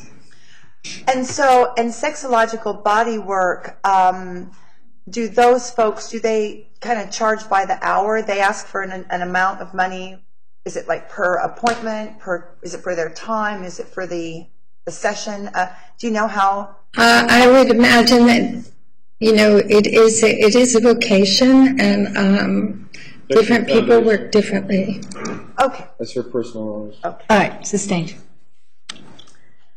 And then there's recently, we know that prostitution is quite prevalent throughout the world. Prostitution exists in almost every major city. Would you agree?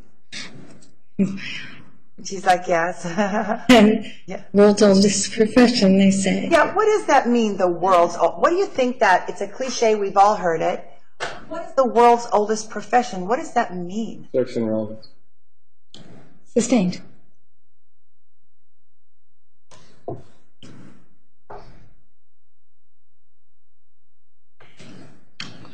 Is the world's oldest profession, as a cliche, is that referring to a universal need for men to connect with women and trade something for sex? Sex and relevance. Sustained.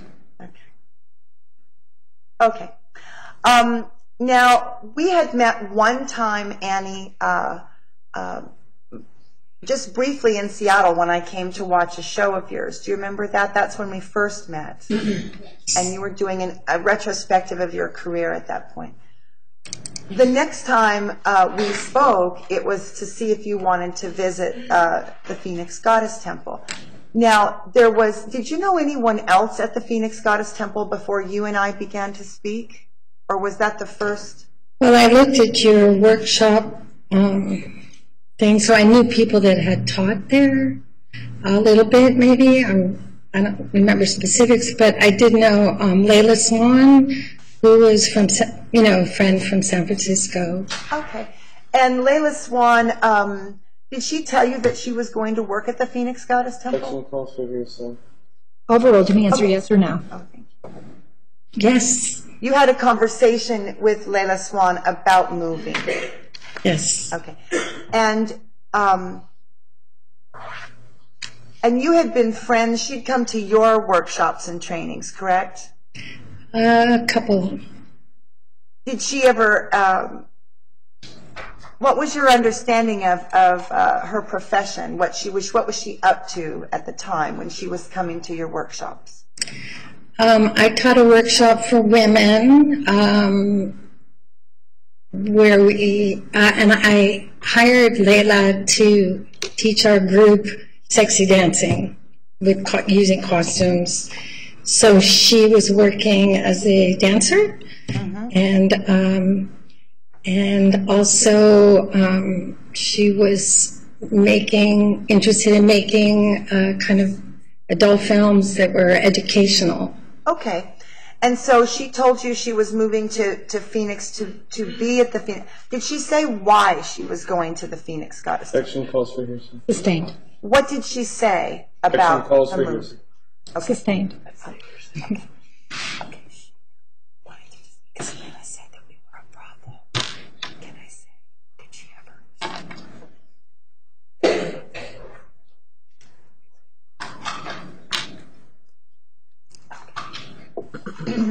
When she spoke of this move to Arizona, was it your understanding that she was going to go work at a brothel? Did she say that? No. Okay. She wanted to go learn, and she was Sustained. Okay.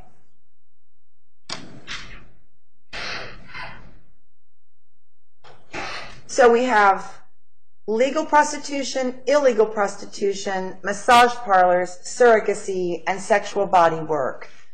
And we've got pornography. Now, this is what's going on with sex in America when you're talking, and then strip clubs. So when you're speaking of giving money for a sexual experience, there's a big spectrum of what's available to someone. Would you agree? There are definitely hundreds, if not thousands, of possibilities in that arena. Okay. And then you're aware of the goddess, tantra, sacred sex movement in the United States. Have you visited any temples or temple homes that did the sacred sexuality? Have you ever visited any other locations in the United States that use the word temple, goddess, and tantra? Penny Slinger's Goddess Temple in Boulder Creek, where I have a little house in Santa Cruz, is a big goddess temple. And she's a teacher of Dakinis, is that correct? She's also an artist, and she's a goddess, practices goddess spirituality and religion, yes. Okay. And so do you have any other, can you think of anyone else or any other places in the United States where there was a goddess temple or a tantra temple teaching and guiding sacred sex? Do you have any other examples? Many. Objection, clarification as to what she means by sacred sex. Sustained. Okay, all right. Any other temples or healing centers that promote tantric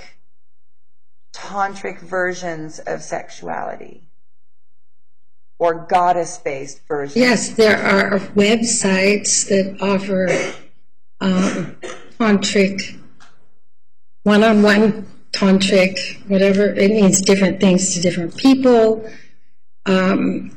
And there are a range of offerings. So it could be just breathing together and looking in each other's eyes, or it could be a sensual massage, or so there's a real range. There's hundreds of possibilities there. People that want to learn how to have energy orgasms, or men that want to learn multiple orgasms, or things like that. So there's entire websites with many people that are easily accessible that want to learn these things or practice these things. And as I say, it's a range. Okay. And so when you visited the Phoenix Goddess Temple, had you seen other places like that? Like that said, we're a temple, we're doing tantric sexuality. You visited other places? Yes, yes. Many are in private homes and are cooperatives, yes. Okay. And a cooperative meaning people pool their money to share a beautiful space? Yeah, they create a space. They try to keep each other safe from harm. And teach each other, give each other ideas. It's like a support group for doing that kind of work. Okay. Now, we had, when you visited the temple, you expressed it was quite a large facility. And do you remember expressing or asking how did we build such a big facility? Do you remember that? What do you recall about the conversation of how did the temple get to be so big so quickly? Do you remember anything about that? Yes, what I saw was the beautiful 7 chakra rooms, but also a huge workshops, 2 workshop spaces, because when I was there was another workshop going on, and there were events and Sunday services, and So you showed me a media room where you all had equipment to do radios and shows and podcasts, and you wanted to share information internationally. And I was very impressed that, with the achievement of getting all the equipment and having such a big place. And so I said, how did you do that? And you said that you had taken a vow of poverty and everything you made. Sustained. Did you and I have a discussion about my vow of poverty? Objection calls for hearsay, Judge. Overall, do you answer yes or no? Yes, yes. What was your understanding of what that was from our conversation? That would call for hearsay, Judge. Sustained. Okay. All right.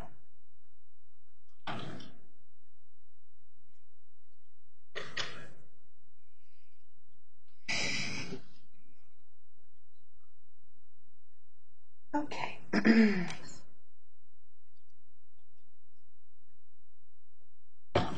Okay. So I'm just going to ask some simple kind of yes/no questions. Did you, was it your understanding that the Phoenix Goddess Temple operated and was built on donations from people who gave there? Objection calls for hearsay, Judge. Sustained. What did you see about the way money was collected at the Phoenix Goddess Temple? Foundation. Okay. Sustained. Okay. Do you recall how money was collected for your class, for example? You taught a workshop, and did the temple, do you recall if the temple had a policy to let anyone in regardless of their ability to pay?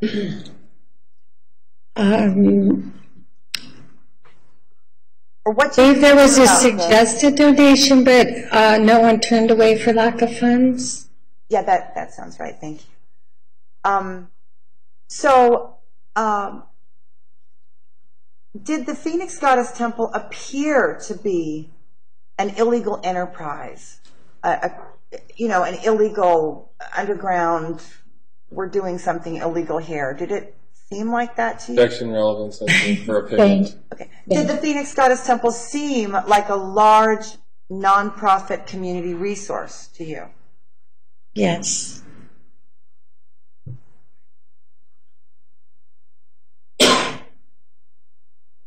And do you believe there's a difference between someone who is just selling sex to make money, even if they're happy doing it, and someone who feels it's their life's calling, their life's work? Is there a difference between, let's see, how can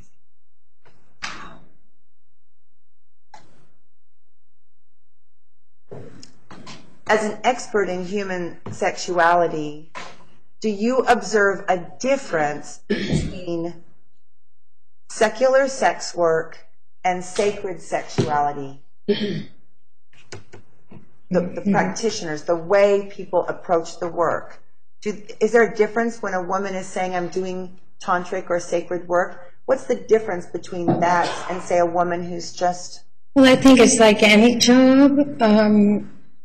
There are people who love being a nurse, and there are people who can't stand being a nurse and just do it for the money. For some, it's really a calling I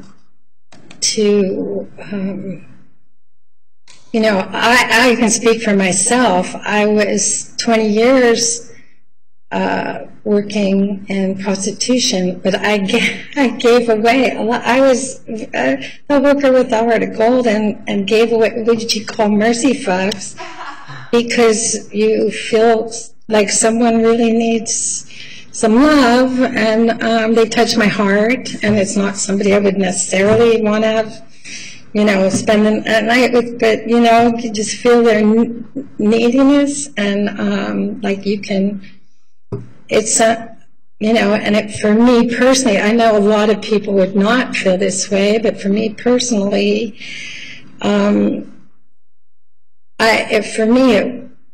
it paid my rent so I could go to school and do all kinds of things, and it was a job. And when I stopped liking it, I got right out of it as best I could, because sometimes we don't have other options. People don't have I didn't have a way to make the money to support myself until I got done with college. So, I'm sorry, I'm a little spacey. What was the question? That's okay. It's all right. So, It's intense. Yeah, it is intense. And I just. Okay, so like with any job, sometimes people do jobs they really hate, and sometimes the same job might be, one person's job they hate is another person's passion. And is it your testimony that some women do the work of prostitution joyfully? They just love what they do, and they're not a victim. They choose. I've met hundreds and thousands of women that choose that work over lots of other jobs that they prefer, and they feel that suits their skill set. Okay, and so when a woman is actually offering a sex act for money, she's attracting a man who wants to purchase a sex act for money. Isn't that sort of how that works? The man wants to purchase a sex act and she's Section available. calls for speculation. Sustained. Okay.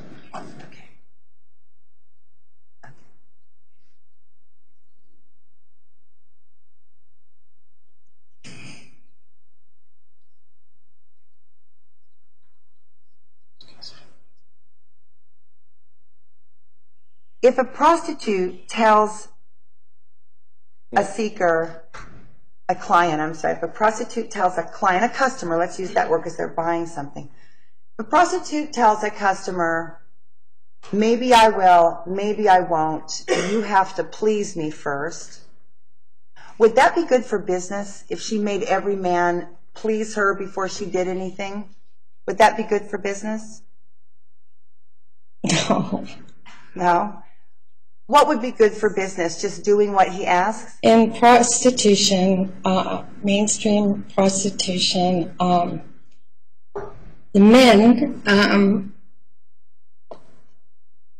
generally the women are there to help the men achieve their needs. Whatever they need. Yeah.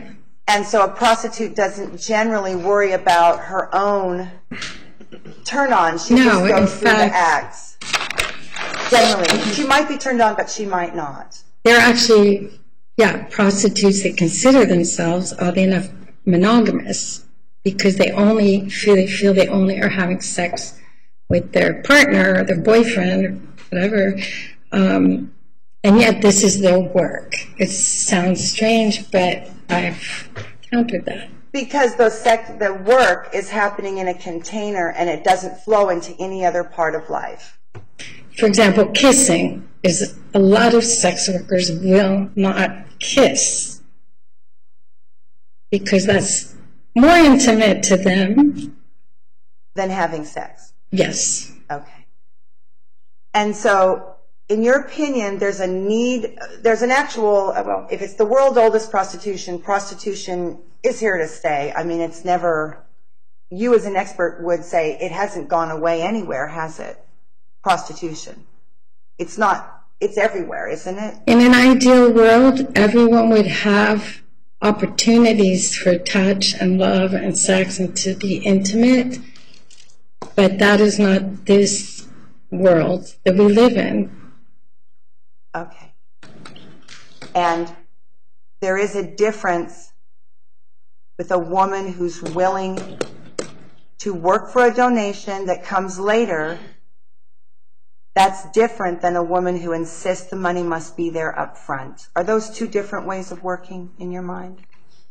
Yes. Okay. Thank you so much for your time, Ms. Sprinkle. Dr. Sprinkle, it's been a pleasure to see you again. Thank you. Cross-examination. Nothing from the subject. All right, we have one question. Any other questions from the jury? Please approach.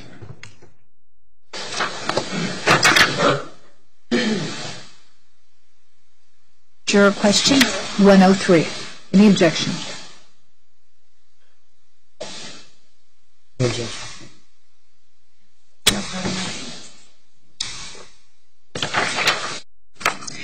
All right, Joe has a question, actually 2 questions for you, Ms. Sprinkle. Did you get paid to come and teach at the temple over Valentine's weekend? Yes. If you were paid for your teaching, how much money did you get for the class? I believe it was $500, but I can't be sure. It might have been 1,000, somewhere in there. All right, any follow-up, Ms. Elise? Yes, do you recall, Dr. Sprinkle, that there was a minimum set that we had to have a certain number of sign-ups and then you would come? You said if I can get at least this many sign-ups, that would be great. Remember something I've like taught that? so many thousands of workshops and classes, I honestly don't remember the specifics of, I wish I did, but believe me, it was very little compared to the time and energy it took to get out to Arizona and prepare for the class, and it's a small amount. At college gig, I get paid a lot more. So you didn't come to the Phoenix Goddess Temple for the amount of money you were going to make teaching, but it was to see the temple. Yes, I was very curious to see it, and I love this technique that I offer. Objection, non-responsive. Sustained. All right. Thank you again, Okay. Dr. Sprinkle. Any follow-up from the state? Yeah. All right, thank you. You may step down. You are excused. Thank you. Next person. Ms. Elise, you may call the next witness. Yes, thank you.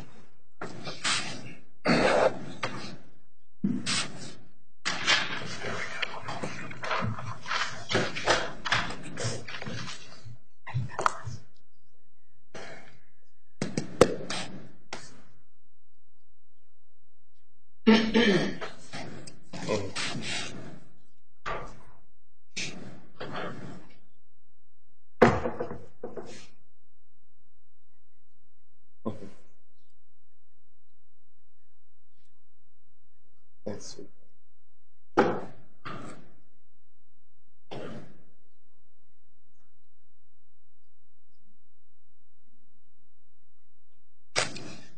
Please come forward, right up here.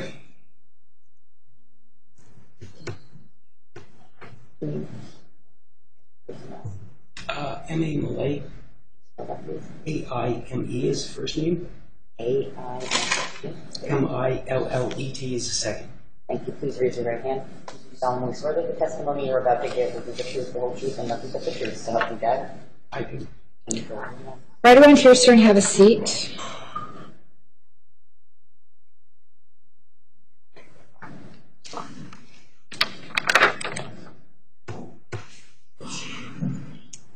Good afternoon. Would you state your name for the court and spell it, please? M.A. Trent Malay. A-I-M-E. T-R-E-N-T. M-I-L-L-E-T. Thank you. And Mr. Malay, where were you born? Denver, Colorado, as a matter of fact. Okay. And where do you live now? Saratoga, New York. Okay. And how many turns around the sun have you had? How many years on the planet? How old were you? 62 now. Okay. And what is your current occupation? I do the Saratoga mineral water tours. I've been Roosevelt Bath and Spa's water wellness expert for the spa industry, lay researcher, water relationship workshops, chakra energetic workshops, and sound healing validation. That is frequency. And you work not only with the scientific aspects of water, finding water, working, but you also work with sacred ceremonies around water. Most certainly, they're inseparable They're inseparable. to my philosophy. Okay. And what is your spiritual background, Mr. Malay? Do you have any spiritual practices Yes. that are relevant to this appearance today? Yes. But being an understander of the concept and metaphors of the fact of what we call chakras, each chakra is a different spirituality, indigenous, Hebrew, faith, Christian, Buddhist, Hindu, great tales, the great mystery schools, Harry Potter, American Society of Dowsers, Phoenix Goddess Temple, and the one that we all have to answer to, that higher power, however we conceive him or her to be. I hope that the service I provide in humanity is good by every one of those spiritualities and religion. It certainly was in the time I was able to serve you in the temple. So you're an interfaith person. You actually look at many different religious streams. And my basis is Christianity. I came to this planet with an open heart chakra, and that's love. And nobody should embrace love at a finer rate than the Christians. That's what we are about. Okay. And you also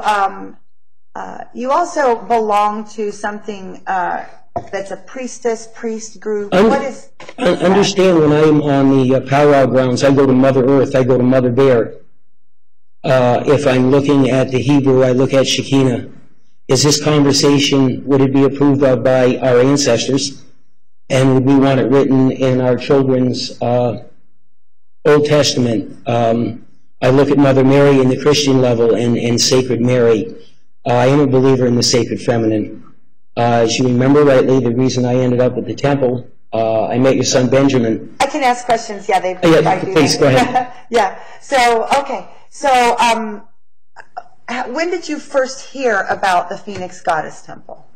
I was at El Dorado Hot Springs. I'd been just coming from San Diego, where we had been doing some healing work with the frequency healing and workshops. And I met your son Benjamin.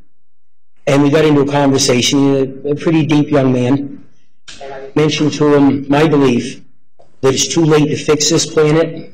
It's too late to repair it. But if men can hold the space, women can rebirth it.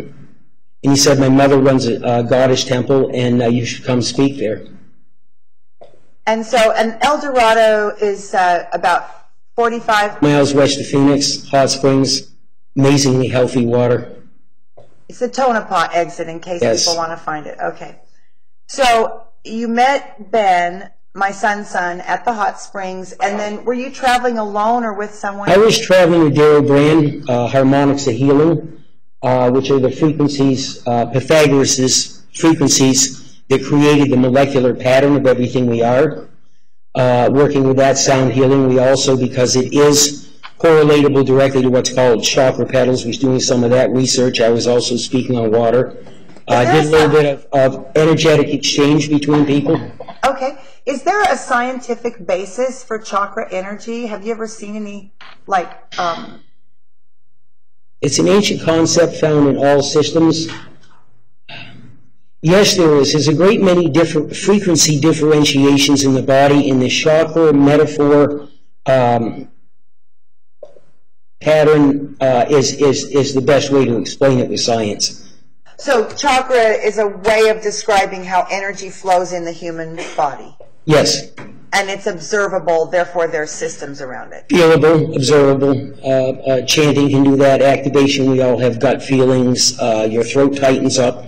These are all reactions in different programmings of the body. Each chakra could be considered a different level of programming, like on a computer. One is Microsoft Word, the other one may be an activating system, and understanding where these are processed. We know there are more neurons in the mind field in this system than there are in the mind. This is work of Glenn Rain, Bobby Spears, Heart Math stuff. I presented it at the Fielding PhD Institute. Okay. And so you're at the Hot Springs, you meet Ben. He was with some other temple folk, is that right? Yes. And then you guys just decided to, like pilgrims, just go to the temple. You hadn't heard about it, but... We came over. Daryl spoke on the 192 fundamental frequencies of consciousness, which seemed to be the program of the way the mind works, the numbers in the computer, so to speak. I determined I wanted to clean up the canal out back. It was just the most sacred atmosphere I'd ever been in. I wanted to stay. Daryl had work to do in Santa Barbara.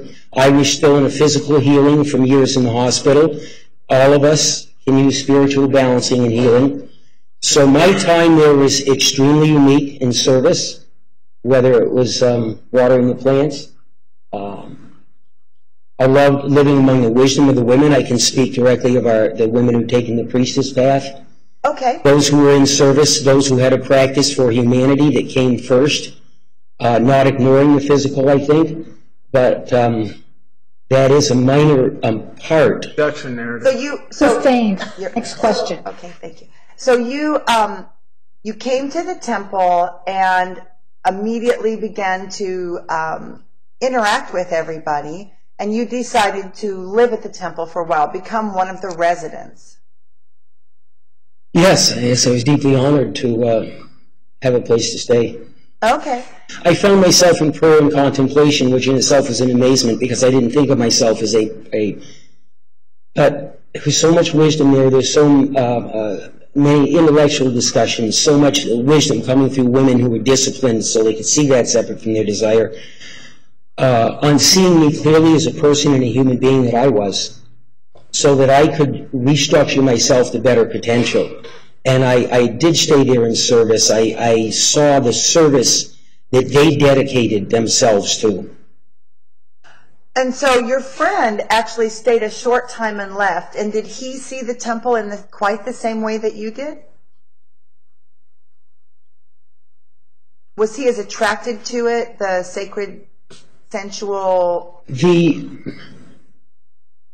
energetic. Now understand, I lived there physically celibate and physically abstinent, as did 3 of our other practitioners, and at the time there were 3 that were monogamous. It was the best sex I ever had, but I did not get my sexual body parts involved.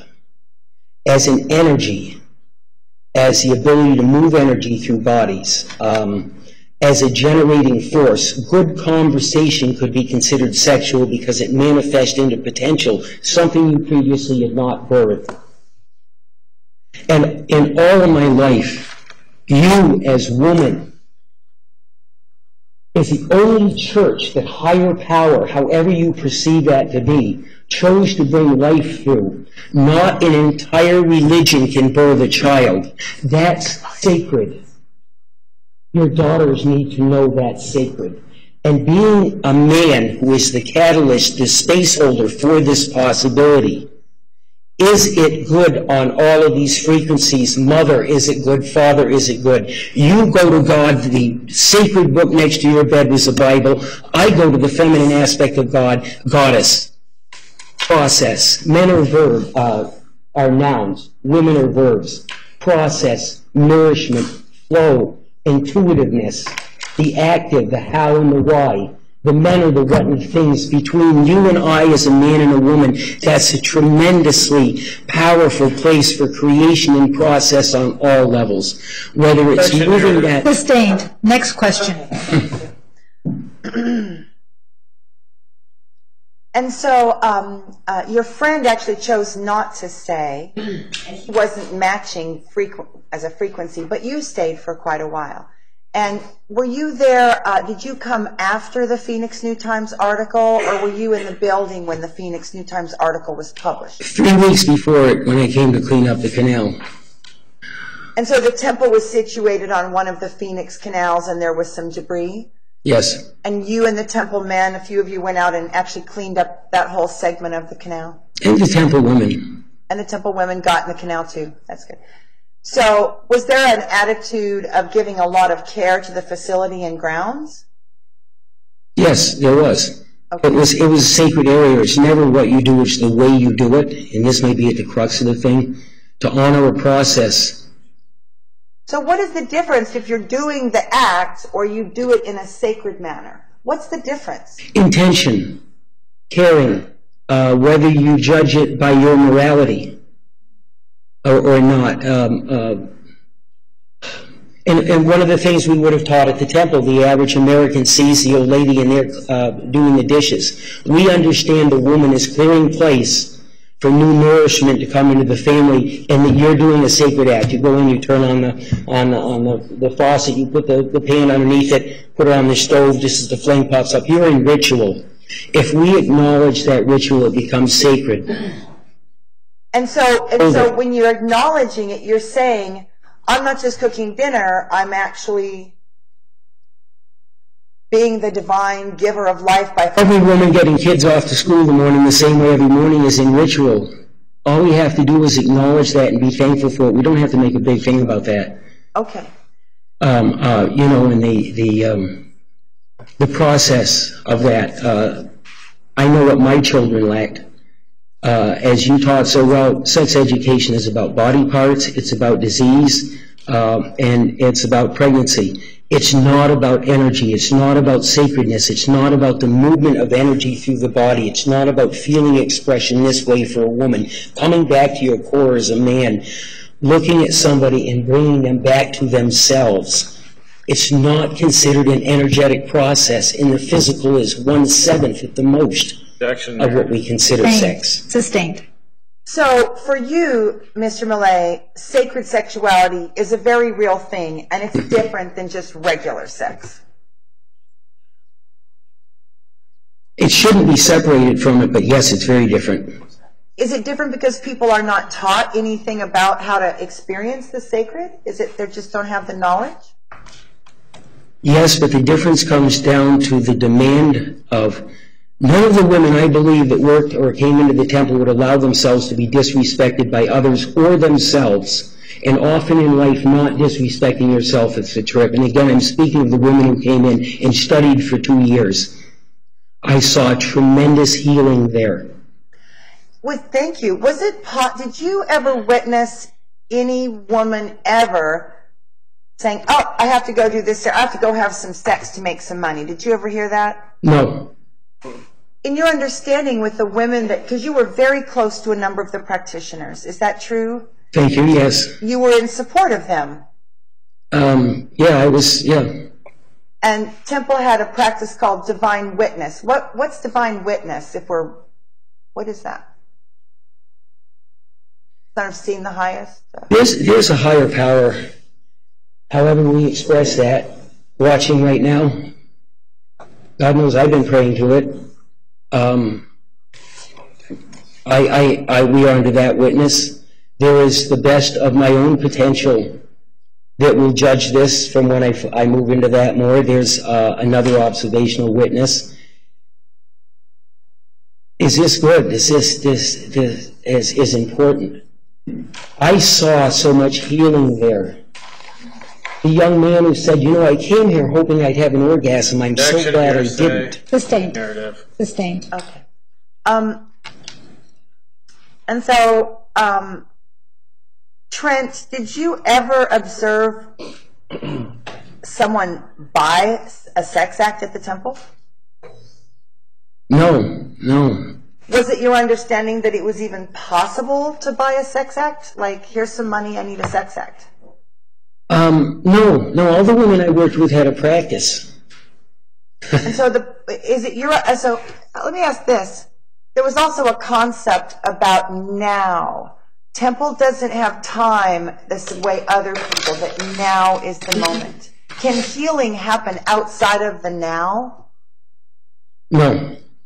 The healing in the body is going to happen now.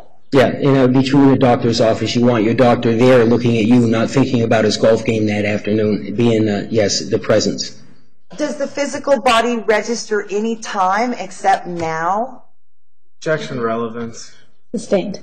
Your Honor, it goes to the concept that temple practitioners don't ever say yes to sex without being in that moment and seeing how it feels. I was trying to address. Objection to foundation unless Sustained. you session. Sustained. Foundation.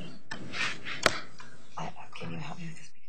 Because the concept of buying a sex act, it's like we're talking about it and then we're going to go. The temple doesn't like that.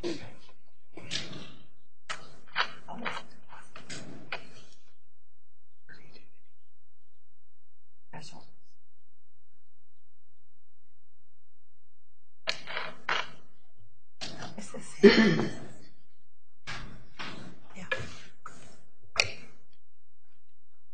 So when you're practicing Tantra, in your understanding of it, can you decide to do something 10 minutes from now and then be authentic?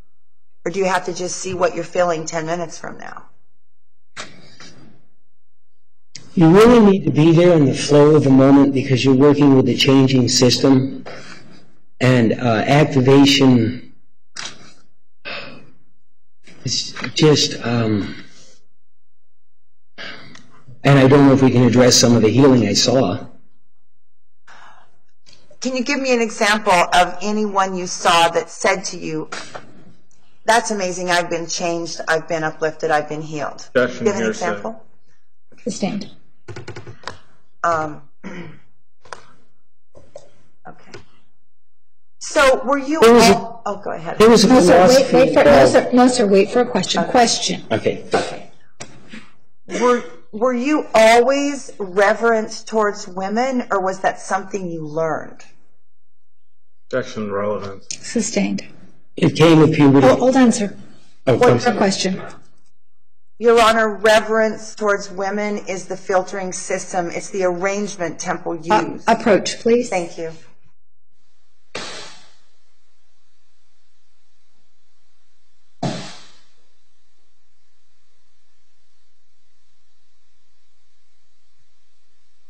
Okay.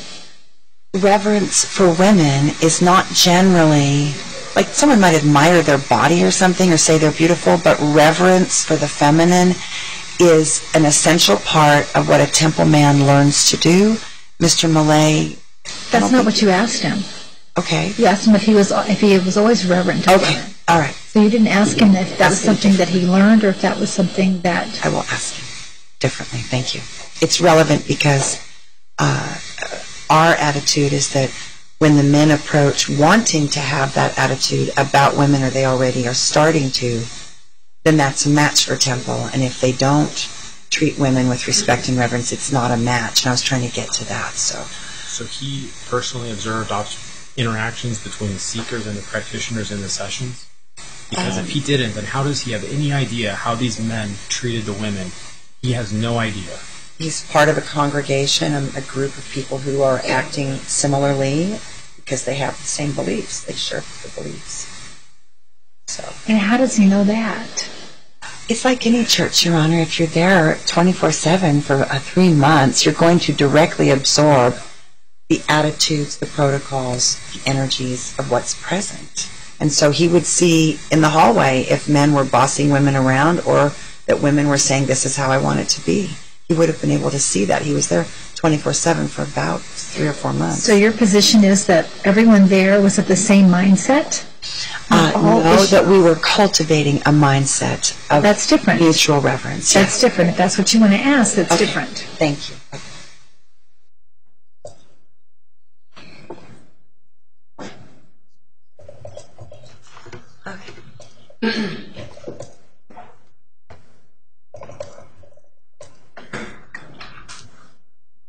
Do you recall, Mr. Millay, that the Temple sometimes would label people or categorize them? For example, a practitioner is a label.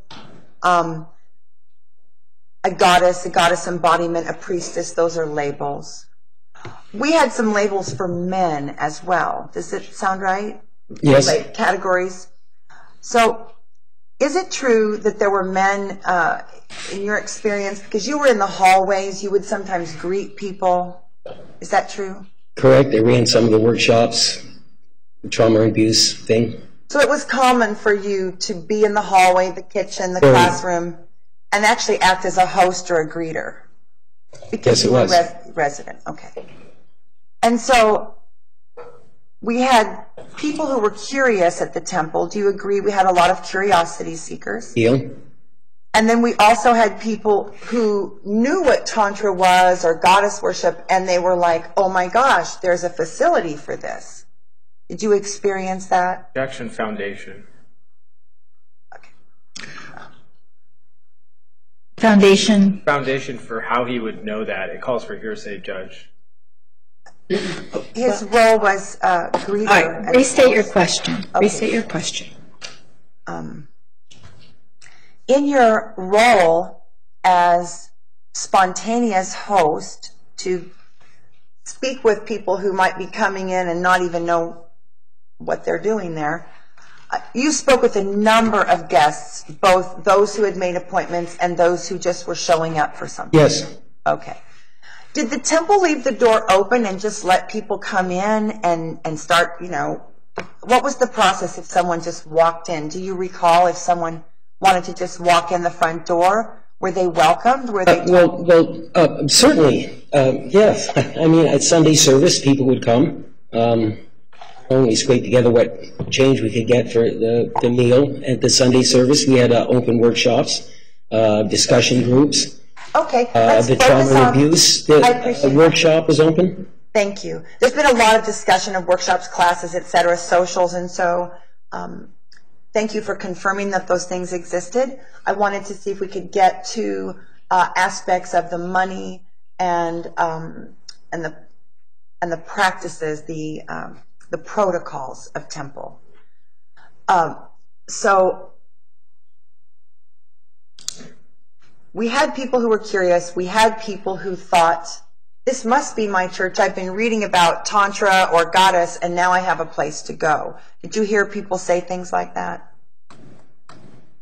That they'd already read about it, and now they're like, oh, here's a place? Objection, hearsay, and leading. Sustained.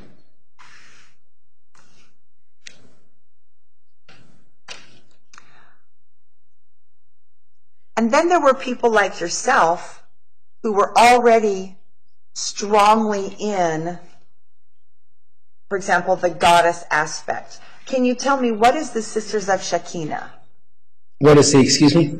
What are the Sisters of Shekinah and the Priest of Shekinah? What is that? Oh, the Sisters of Chicago in Michigan are sacred site workers that are a strong women's group. Work with the pyramids, the obelisks, some of the sacred site workers. And they don't do sacred sexuality? No. But they are a group of people who call themselves priestesses and priests. Yes, there's a number of places that do that, yes. And so what is it to be okay, so going back to the temple, we had guests, seekers. A seeker is someone who's looking for something. Was that your understanding of it? Yes, I've had many discussions in group, outside a group, in the halls of people reaching for something deeper in themselves. Okay. And their relationships. And the physical is easily found. What we provided was not. And then we had a category called temple man. Do you recall what a temple man is?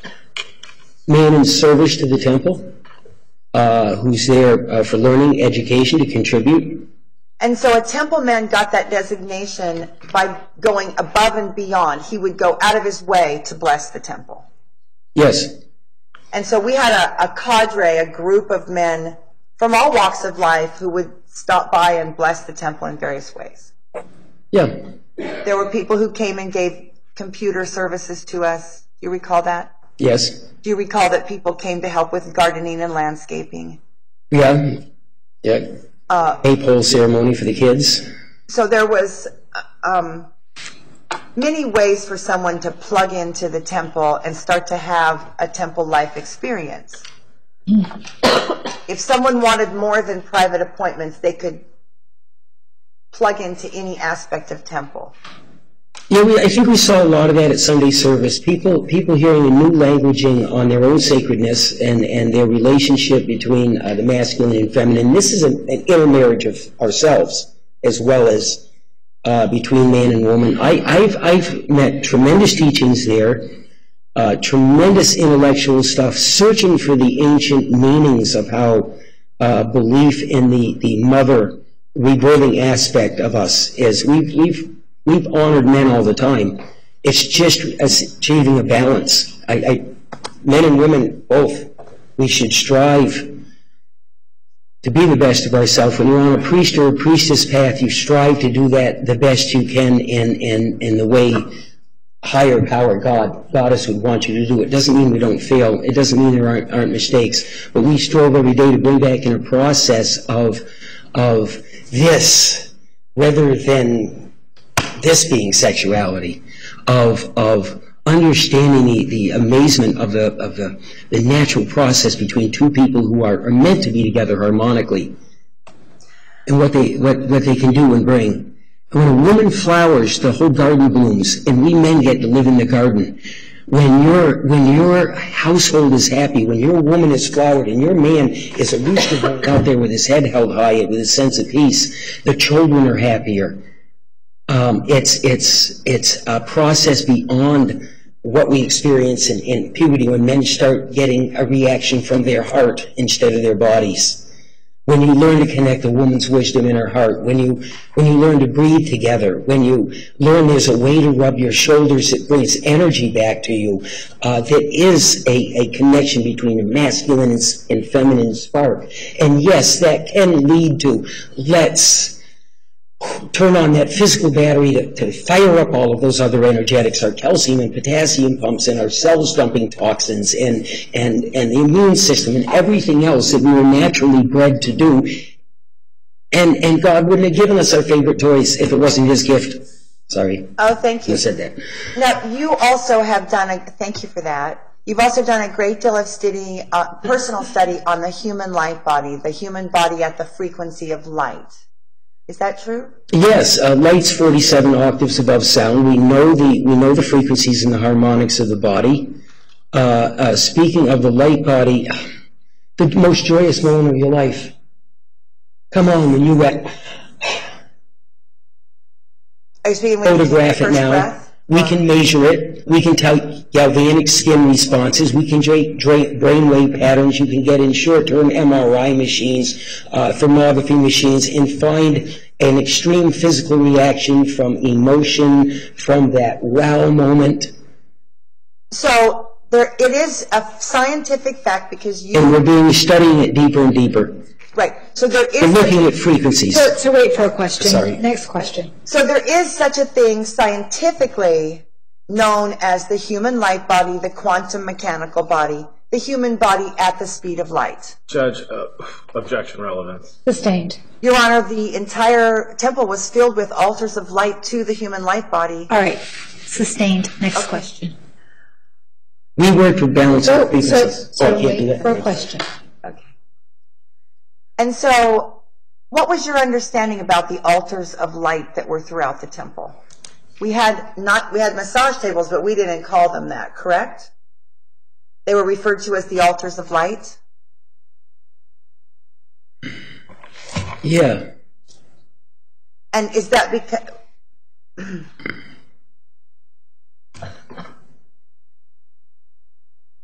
And is it your understanding, Mr. Millay, as a frequency healer, dealing in both sound and light, that energy goes where attention flows? Isn't that kind of a classic? Yes. Okay.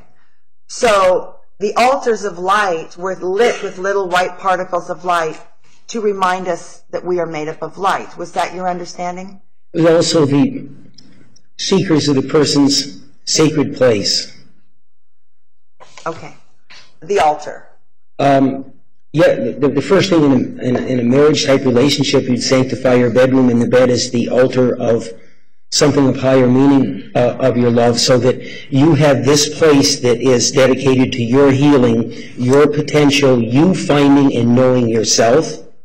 Okay. And it's enclosed in sealed space. We give it the same, honor that you would a confessional.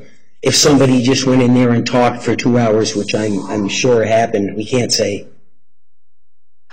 As in, that would be a sacred space. Nothing would flow out of it. You need that for a healer, whether it's between yourself and your doctor, yourself and your husband, yourself and your children, yourself and a practitioner, is saying now, this is absolute safe. This is the most safe. Women need safe. Men need safe. Thank you. And was the Phoenix Goddess Temple a safe place? To everybody I know of, yes. Okay. Got I healed there. And you were there for a number of months, you counseled and served, and then you moved on to do some work with as a dowser and a water expert. Yes. And so you were not in Phoenix when the temple was raided and closed. No. What was the first thing you heard when you heard that the temple had been closed by the government? It would have been in September of 11? I received a call Okay? And what was your response to the temples are gone? They've been labeled criminal and they're gone. What was your response?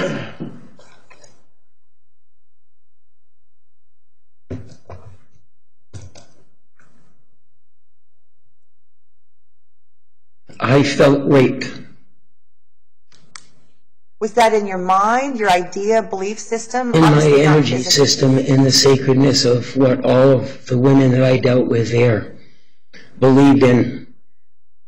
Every one of them has forgiven and has determined to continue healing as women despite all they've been through, and that speaks to the quality of the dedication to somebody who says, I'm a high priestess and I have to answer to a much higher power than myself, or try to, and ourselves.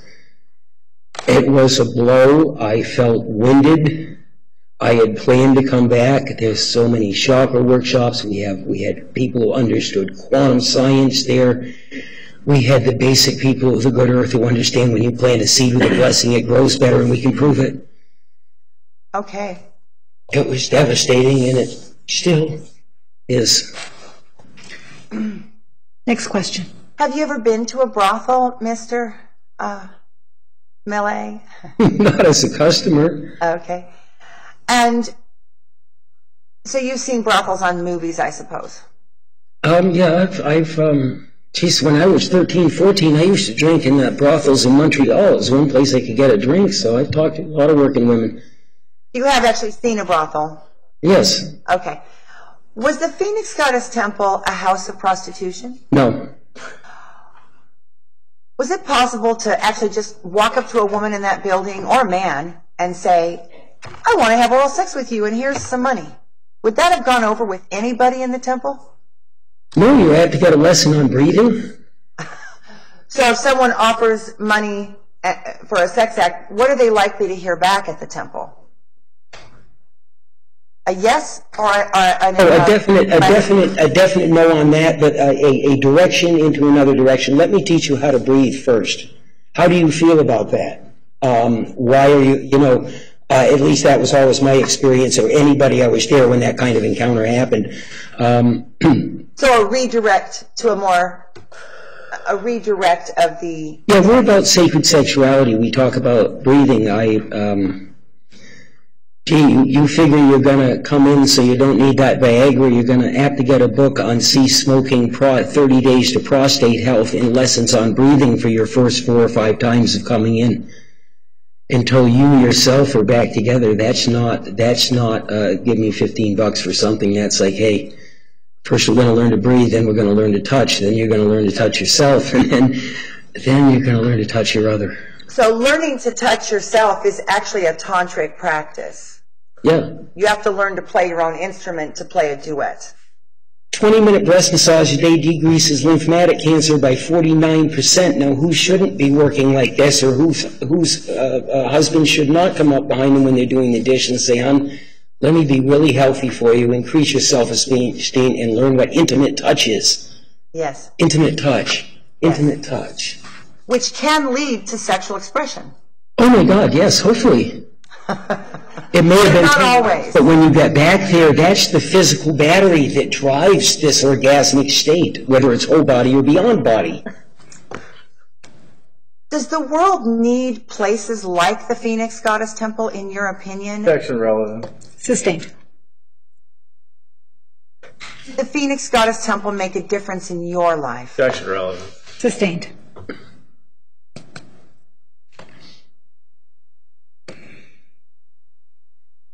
Was the money that flowed into the Phoenix Goddess Temple through various means, did it appear to be used to build a criminal enterprise, or was it used to build a nonprofit resource? I know very little about the money. Sustained. Did you see the donations spent in a way that was consistent with what you'd expect a church or a nonprofit? Section foundation. Your Honor... Overruled, you may answer yes or no. What money? We were $30,000 in debt and 3 months behind in the rent. I know that from the anger of the landlord. What brothel is that broke? And so the primary mission of the Phoenix Goddess Temple was education, healing, getting rid of the shame. Yes. And I can say that it was what the discussions were on. We couldn't talk about what happened in those rooms, but I spent the hours when women said, how could I improve this technique? How can I teach breathing better? My communication skills are off. I needed to express this differently. They cared the way a good teacher cares when she leaves a classroom. And they studied, and they worked, and they looked at their own weaknesses. And I was there to be that listening post, to hold space for these women that were human beings. So there were women practicing there at many levels of competency, experience, and training. Many levels. There were a lot of degrees among our people. Right, we did have degree people. And there were some people there with good hearts who were brand new to the field. Yeah. And the temple basically was an atmosphere where people who know a lot could meet people who want to know a lot. Action leading. Sustained. We had discussions at all levels. Okay, wait for a question. Did you see people who needed to learn have access to lots of different teachers? Yes. And that was going on in the hallways, in the kitchen, almost at all times. Yes. People gave each other healings at the drop of a hat. They'd say, let's go trade a healing. Is it possible there were people at the temple who all this healing was around, but they never availed themselves of it? Yes. So you could be in the midst of the temple and hurting and not have the ability to ask for help. The ability to ask for help, that's an inner ability, yes. If it was there, I had no doubt. If my physical sexuality needed balancing or addressing, somebody there would have helped me with it, or if somebody else had needed it, it would have triggered my response. It was such a healthy balance, we worked on all the other levels, or at least I did. Okay. So when the state characterizes what was happening in the whole body healing, the magnetic touch, as sexual conduct, isn't that dumbing it down a little, Mr. Millay, in your opinion? Are they dumbing it down? Sexual foundation. Sustained. Okay. The state is characterizing our ceremonies and healing as sexual conduct.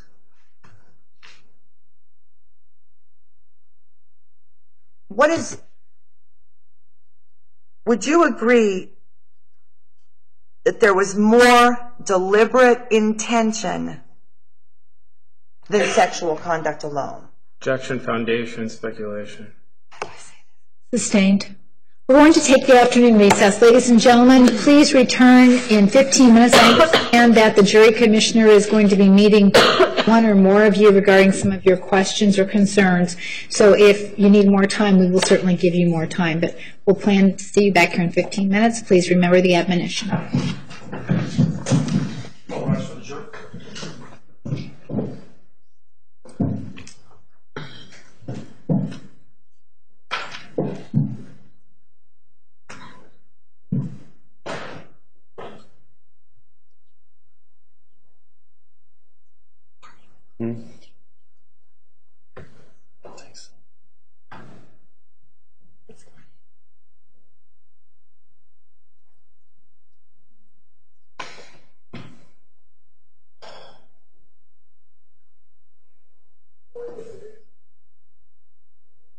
So you may step down. Before we go off the record, record will show the jury has left the courtroom.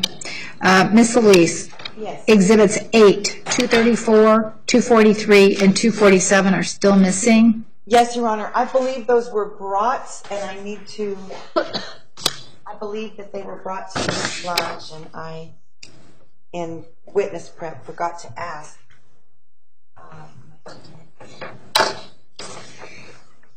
I will make it clear to my small team. I have Exhibit 8 in my hand. Gosh, I'm going to borrow someone's phone. Okay, Exhibit 8 is back, yes. 8 is located, so we're still missing 234, 243, and 247. Yes, Your Honor, and it's my understanding, yes, and I do have that list, that the others were put in by the defense and have not yet been entered into evidence, and so at least we haven't lost evidence. I don't believe they're lost, but I believe that there was a structural change in who and how I'm being supported in getting here every day, and I just need to make a request that they're brought up right away. Okay. I thought I did communicate that. Okay, thank you. I'm gonna have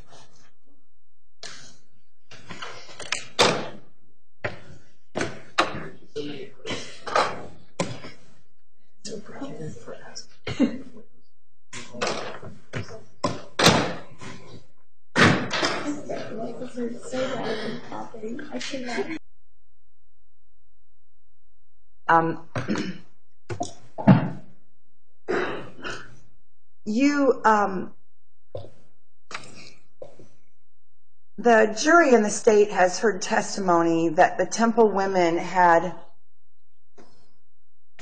they were collecting their monthly cycle for ceremony. And can you tell us what your reaction was when you saw that being put into place by Priestess Gypsy? You as a man were watching the women do ceremony in this way. How did that affect you? What was your response? I grew up with women. This sacred time of renewing to the earth endlessly from your mother, her grandmother before, and your flow connecting with that which will become your descendants' flows, this contemplation of the amazement of being this producer of life, the only thing that is deep. Many people, for lack of a better term, express that sacred time as having a very, very high degree of psychic time. It's a time when women need to steer their own boat, be their own captain, of respect, of how as men we can hold space comfortably. For that to be a process with all of its wisdom, its amazement, and deep, deep, deep, deep, deep mystery. So to honor this in the way the ancients did, separated from what ethnography has done, to the sacredness of our own bodies, our own fluids, I felt it was sacred. I thought it was vital for women just to contemplate the meaning of that, and of men to respect. Be delicate, be gentle, know where you need to be. Women certainly serve our needs enough of the time that we can give you some time to just totally find yourself in a balance that we don't speak of in our society the way they used to. So, growing up, you saw women treating their menstrual cycle in a sacred or ceremonial manner, and then you saw it again at the Phoenix Goddess Temple. Women... I don't think I was surrounded by women who considered it that way so much as I got it. Okay. So you're saying it wasn't officially ceremonial when you were young? The first time I made love, I saw God, and I was in the arms of the goddess, and all I have learned since that's a philosophy that one can embrace. That's what I got the first time. I was not a locker room child. Okay. Do you feel that you've had an advantage when it comes to interacting with women because you've done these studies to be a temple man? These ancient ways of thinking of women, like the body fluids are sacred. Yes, but I think I've always had a sacred relationship with women. Women have been telling me things since I was a young man. I don't think they tell other people, because I care and I learn from it.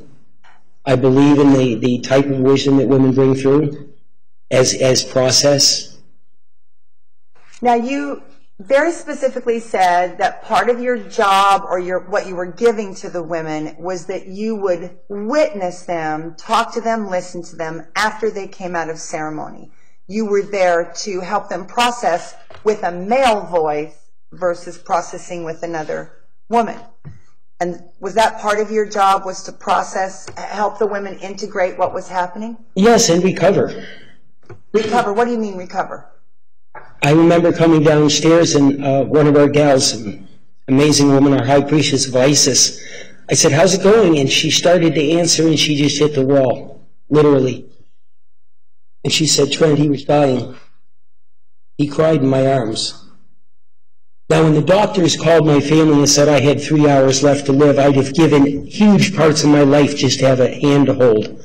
I don't know what that little girl did in that room, and we'll never know. But I know that man saw something beyond here and now, and he was as healed as much as anybody in that position can be, and I am confident that it would have nearly killed the average woman to put that much caring and love through that size body in so little time.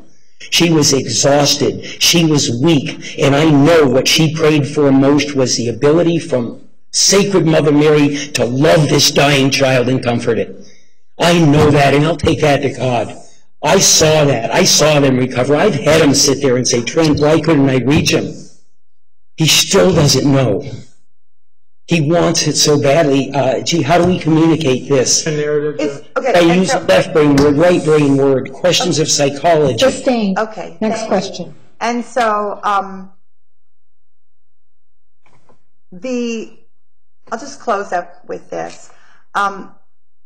It's your testimony today that the women of the temple that you observed in your daily interactions with them, that they were primarily motivated to help people versus, I'm here to make money selling sex. Most definitely. That always came first, and it does in their lives. And you testified that the temple didn't have a lot of money. Scrounging food stamps to get money for the meal at Sunday service. No, the temple didn't have money. So there were people who helped. The Sunday service even was paid for by people's contributions. They'd bring in a dish or something. Donation of ribbons for the Beltane pole was really, remember we came close? So could we have built that temple without a lot of time donation and monetary donations to make that beautiful? I don't believe so. We needed both financial contributions and we needed gifts of time and energy. We needed both. I certainly spent time painting, driving nails, watering plants, trimming bushes, washing dishes, clearing the rooms. Okay. And you saw the Phoenix Goddess Temple as an actual religious organization during the time that you were there? Yes. Okay. Similar to other churches, temples you visit. And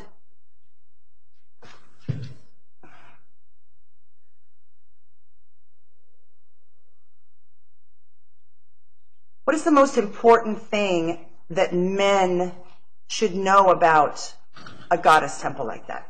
Because you lived there, and you lived there without a lot of sexual interaction. You just testified you weren't there for sexual reasons, as in the way the state characterizes sexuality. Well, for men, you know, the Mars and Venus, the Alison Armstrong work, there's a lot of things, but besides teaching, which is separate, you asked me to speak to the priestess path at their ordination, which means my high priestess mother wanted wisdom from this little shell. And I contemplated that for about a month and bounced it off a lot of our girls. And I take this from that, and I haven't changed it.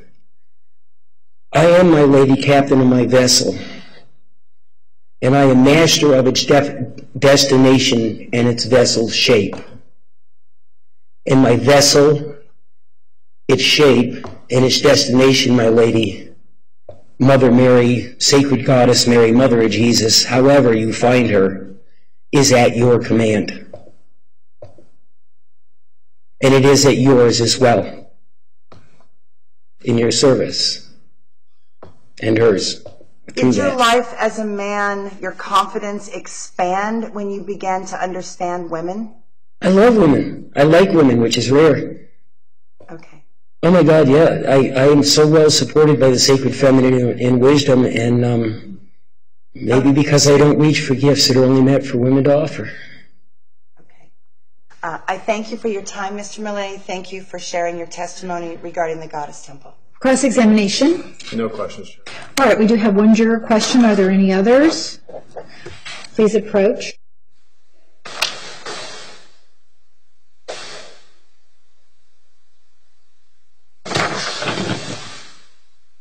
Jury question 104. Any objection?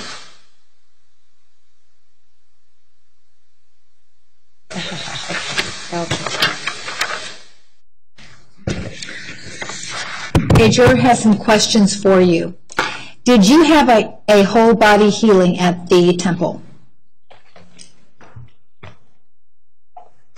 Yes. If you did have a healing, did the goddess touch all of your body, including your genitals? No. Did you leave a donation after the session? No, I did not. Follow up, Miss Elise.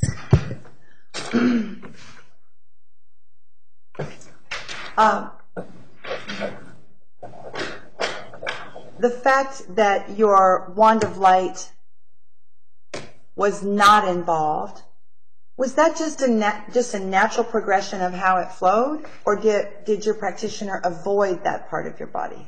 No, it was a natural progression of how it flowed. It was here that I needed that work. Okay. My wand of light's happy. Okay, all right. And did you witness other times when people gave and received healings and there was no money involved whatsoever? Objection, Foundation. Sustained. Okay, that's it, Your Honor. Thank you very much. Any follow-up? No, Judge. Thank you, sir. You may step down. Thank you, Your Honor. Ms. Elise, you may call the next witness. Thank you, Your Honor. The defense calls Don Colwell.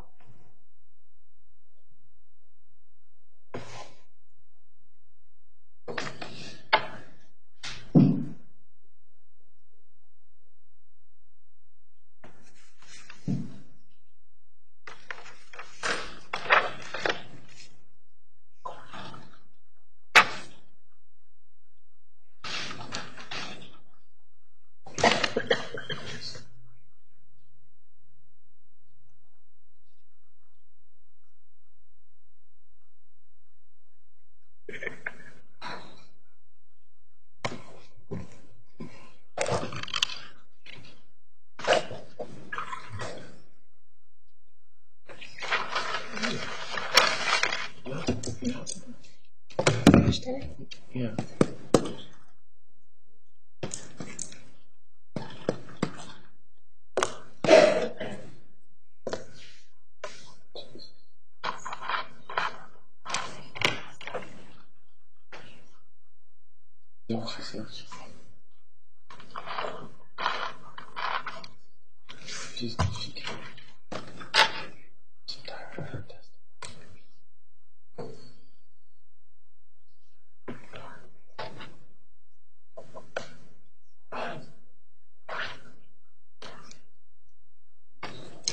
Right up here, please. Right up here.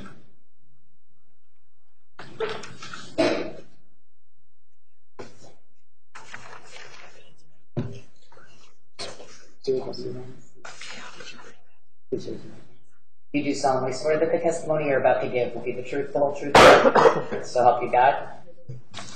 Right around here, please, and have a seat.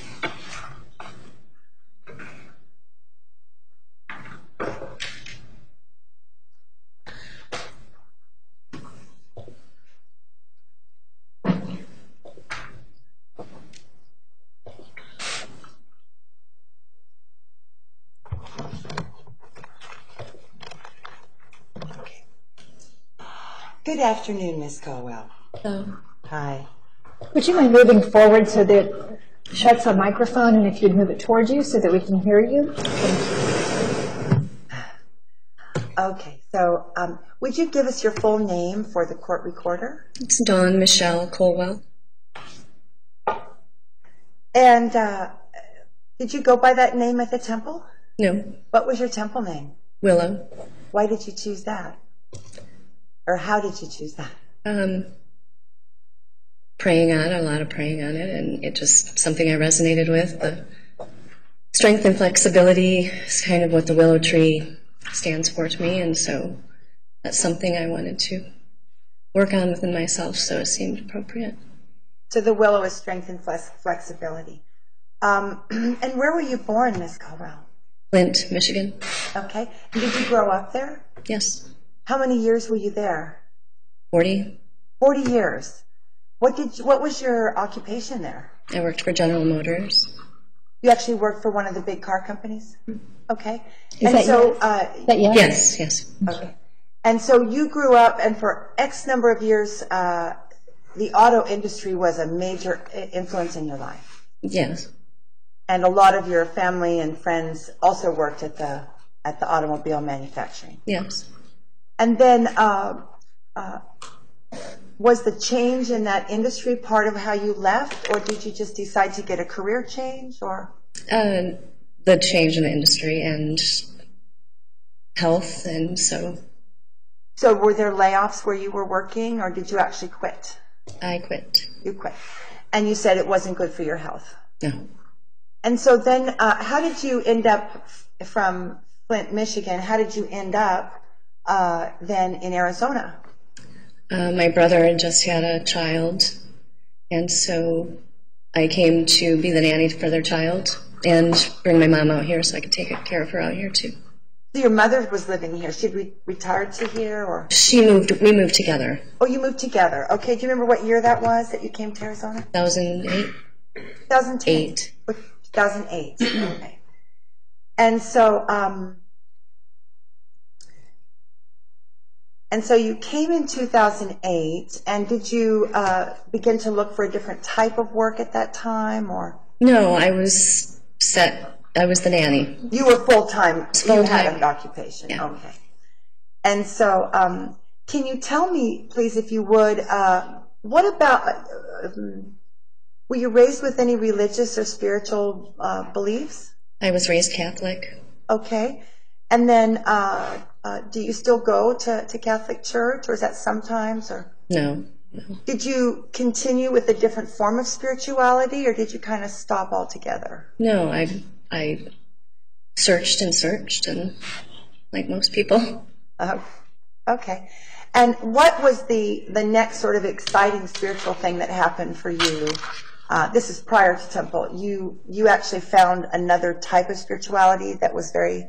I went to a lot of retreats and workshops and things, and then I met some people in a Native American community, and they were awesome people, and I wanted to... So I spent a lot of time with them, learning doing ceremony and...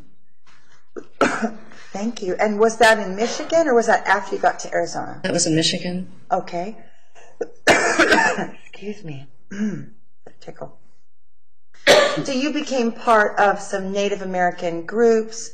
So were these all actual indigenous people, or were there people who had various amounts of Native American blood? Various amounts, from 0% maybe to 100%. It was okay. So it was kind of many different people were studying and practicing indigenous ceremonies together, and they weren't all Native American people. Correct.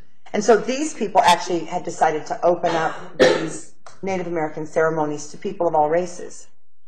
Yeah, it was just, yeah. Okay. And then did anything special happen while you were with this group? Were you honored in some way, or were you given a special role to play?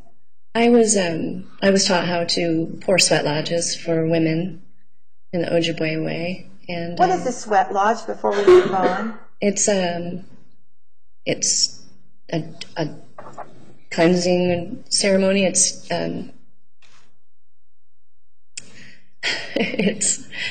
like a upside down bowl that you bring rocks in. It's a very long ceremony, actually. It's a lot more to it than having hot rocks in the center of this dome and pouring. And the idea is sort of to go into the darkness of the mother's womb. Yes. That way.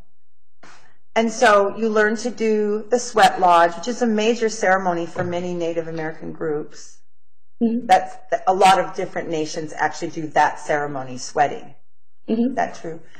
And so were there any other ceremonies that you were attracted to from the Native American church? All of them. I was given a pipe. And so a ceremonial pipe? Yes, a ceremonial pipe. How is a ceremonial pipe used, excuse me, in the Native American church? Well, the Native Americans. Saint. So the act of smoking can be made sacred. Oh yes, it was in the way that I was taught, it was smoking knik, which there was no psychedelic. I mean, it was a blend of herbs and tobacco, and they believe that the smoke, your prayers go up to heaven. So your prayers are in the smoke. Okay. So you learned some of these interesting Native American ceremonies, which gave you a feeling of peace or connection? Very much. And then you moved to Arizona. Did you seek out another group like that after you got to Arizona? Or I did. I looked around. I hadn't found anyone willing to open up ceremonies, actually, to non-Native people. Yet, I hadn't. You were looking, but not necessarily finding something similar. And so, when did you hear about the Phoenix Goddess Temple? In 2011, the beginning of 2011, I was taking classes at Southwest Institute of Healing Arts, and there was someone in my class that was a part of it. Okay. And did that person, you could use temple name, but who told you about the Phoenix Goddess Temple? Do you recall who that was? Karen. I knew her as Karen. I didn't know her in the temple. She left right before I came in. So. Okay. And when she told you about the temple, did she say, "Oh, you've got to come down and check out this brothel on 24th"? What did she tell you when she said, "I'd like you to check out the"? What did she say? Sustained. Okay. So I apologize. So someone there started a conversation with you about the Phoenix Goddess Temple? Mm-hmm. Do you remember how the conversation came up? Actually, I think I saw her business card, and it said something on it said Shakti, and I knew that that's Tantra related, and so we started talking about it. And what is Shakti? Do you recall? Right this minute, my mind's a blank. Shakti. Yeah, I'm sorry. Is that a form of energy? Yes. There you go. Okay, so so someone mentioned it, kind of word of mouth, and then what was your next step? Did you visit? Did you write? Did you? Actually, I talked to my life coach about it. He was our life coach instructor also, and that's the class I had with Karen. And I talked to him about it in a session, and he'd heard of it, and he'd had a former student that was a really good student. He said a really sharp woman, and he got a hold of her, and she got a hold of me. Okay, so this gentleman seemed to see the temple as an actual temple. Like, he didn't warn you shouldn't go there. He said, I think you should check this out. Yeah, based on what he'd heard. I guess so. Mm-hmm. Okay. And then your next step was to visit, come to a service, write an email. I called and talked to her, and then I did come and visit a couple of times, actually. Okay. Did you just stop by and kind of check out what was happening, or did you come to a class or a circle? First, actually, I just came in and sat in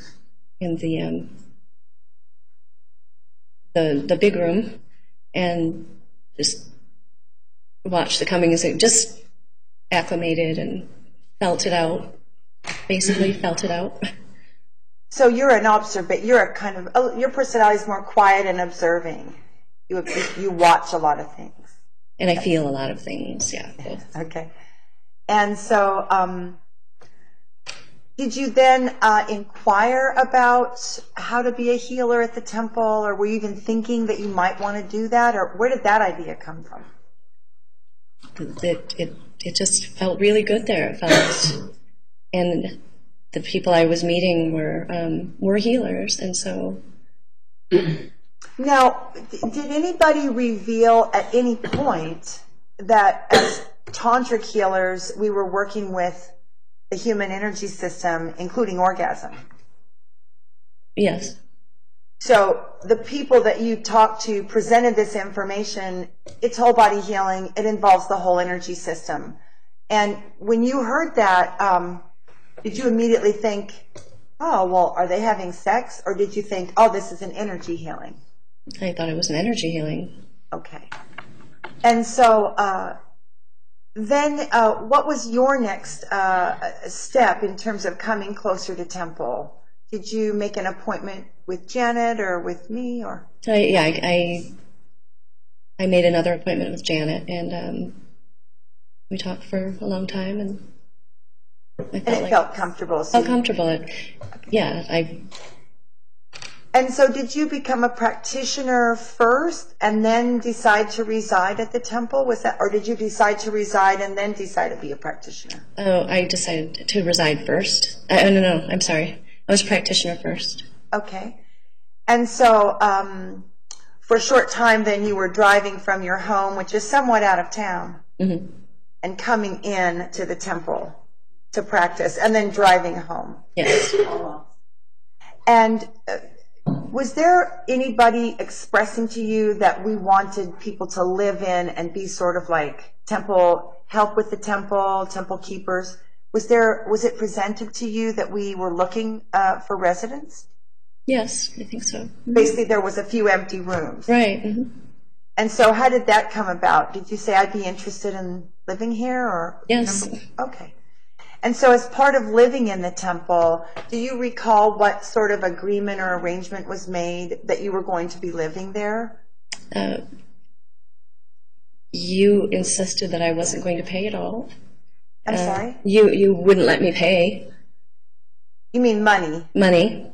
But we did have chores for people. Right, yes. That's how I was, that's how I was, I helped with Sunday services and cleaned up and okay. a lot of I'm sorry. Could you ask? That's okay. And so when you became a practitioner, do you recall attending a class called Theory of Practice at least one time? Mm-hmm. And what do you recall about Theory of Practice? That was the class that everybody had to take before you could even take a New Sister Duo. Do you recall anything about the class at all? I don't. Okay. A lot of it. Okay. And then you would have taken, but it was a class generally about how we think of ourselves. Would that be about right? How we practice, why we do what we do, that kind of thing? I guess so, yeah. Sounds right. And then you would have taken a whole body healing class as well, or something to do with the hands-on touch? Eventually, yeah. Okay. And then, so you were bringing a background in Native American spirituality along with these tools for working the theory of practice, the whole body healing. And then how did you design your ceremony? How did you create your unique session? Because everybody had their own session. Do you agree? Yes. To some extent, it was completely unique with each person. Mm-hmm. Although it was also understood in the goddess temple that the women were laying on hands on the body. That was kind of a basic thing, was that people would receive touch. Mm-hmm. Yes. And so,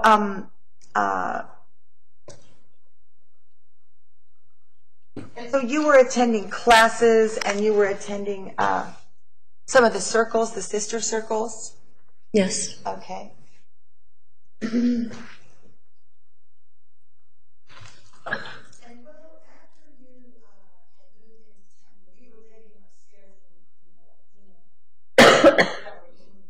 Yes.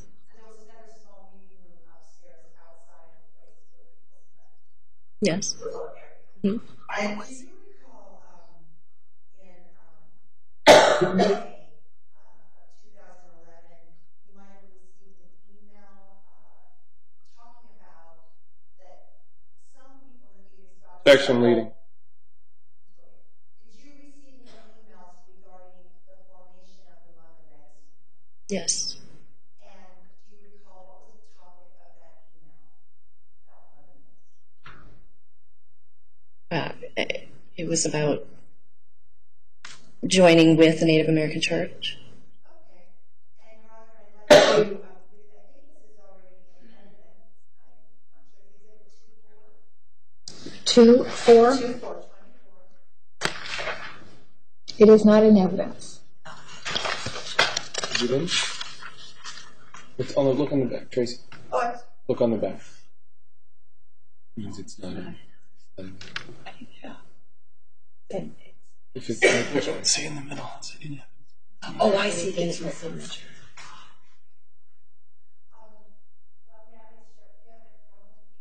Let me see. Well, that's a. It was emailed to everyone.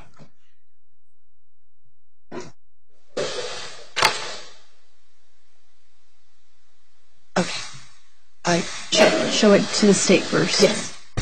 This is an email. I thought that it was emailed to everybody in the temple. I could produce, like where it went out to everybody in the temple. It was emailed to. This isn't the email. Few dozen. So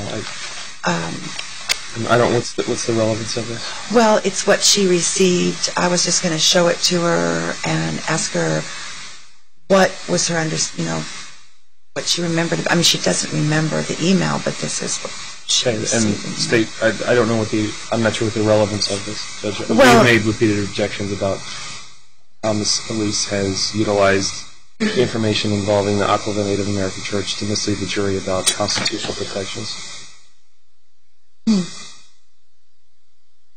Wow.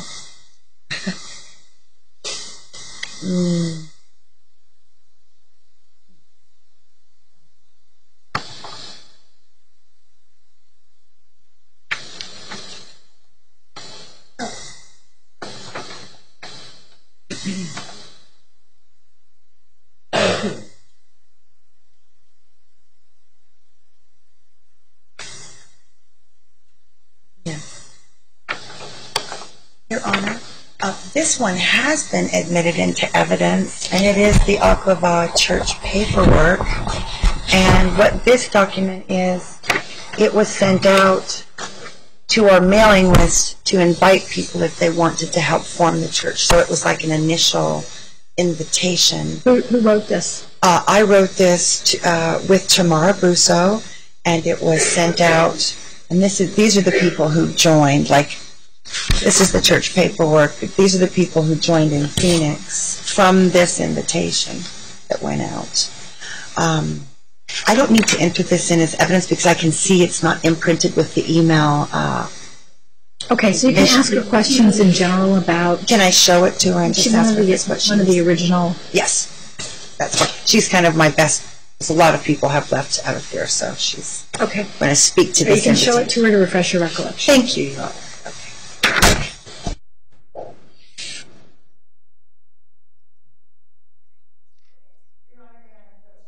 You may.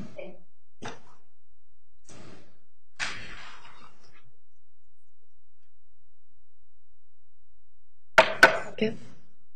Recognize the letters. Okay.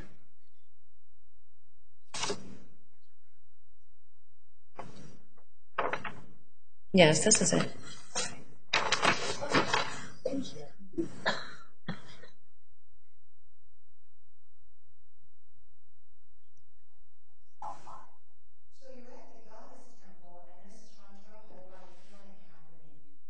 And then you get an email that some of the people want to form a branch of the Native American Church. Yes. And so you received an email invitation, and you recognize this as that. Yes. And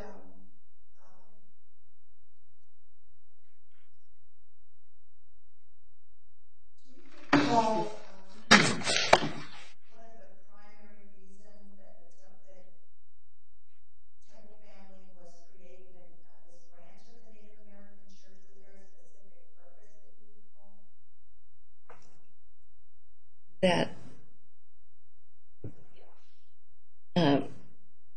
Well, they flow really well together, but... So was there a focus on the healing gifts of the earth? Yes, yes. And so the Goddess Temple is a pagan tradition with earth gifts, is that something? Yes. And so the Native American Church also used the earth as well? Yes. And so you were invited to watch a video by the founder of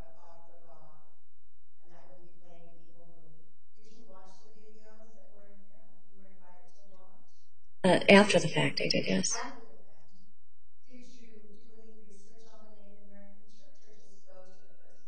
I just went to the first meeting.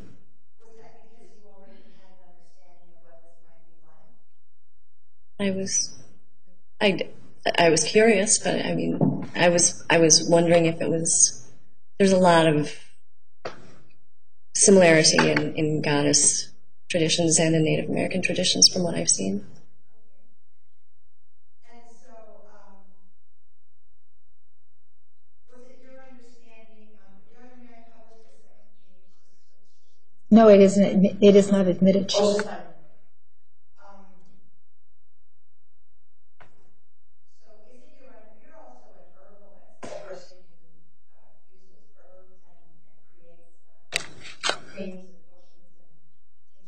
Yes. Mm-hmm. And you, so that's another aspect of natural. Yes.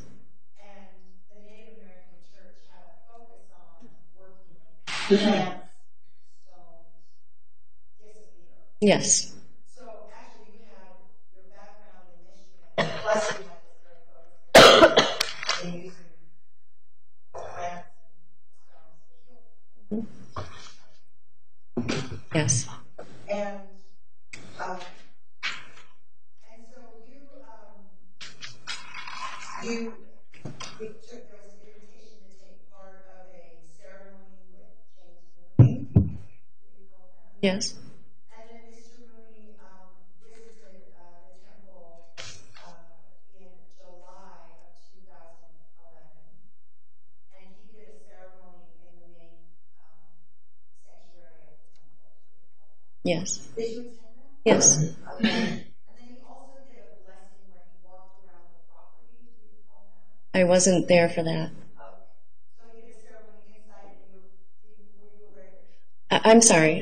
I was. You were. There was another aspect of the ceremony that involved the sacred pipe, and that was held outdoors.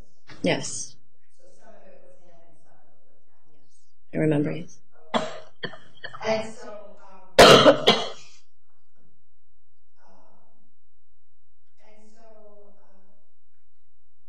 and then there was an invitation. You had joined the church to attend one of 3 peyote ceremonies. Does that sound right? There was going to be a sacrament. Yes.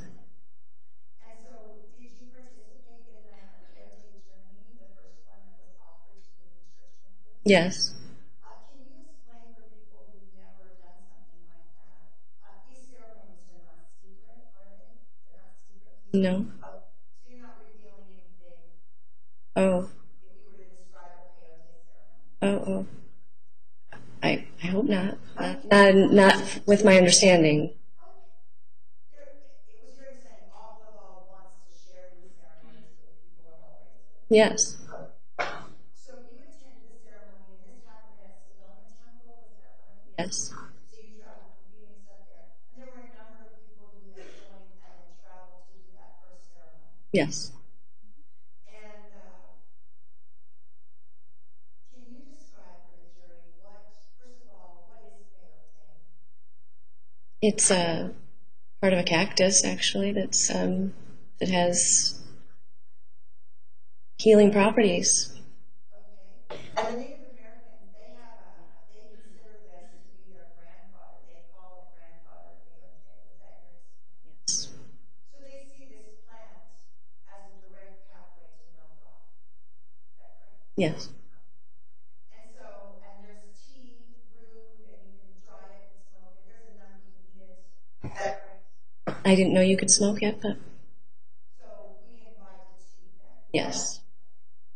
And so this ceremony was done with a group of people. And what do you recall about, what was your intention? Everybody shared and said what they were there for. And that was under Elder Mooney's direction.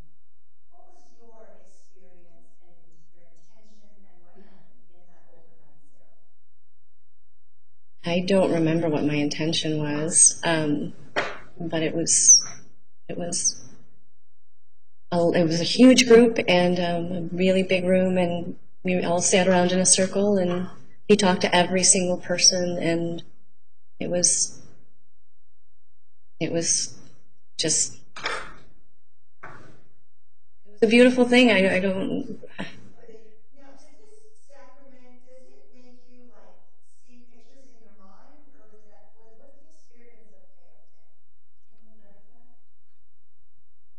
I didn't see. I don't know if it's different for everybody. No. Yes. No. No. It was more of it was an expanding, just an opening, and my heart felt like it was just. Yes, everybody. It was a connection. It was with these strangers. It was, but it wasn't a acid trip or anything like that. It was very grounded and.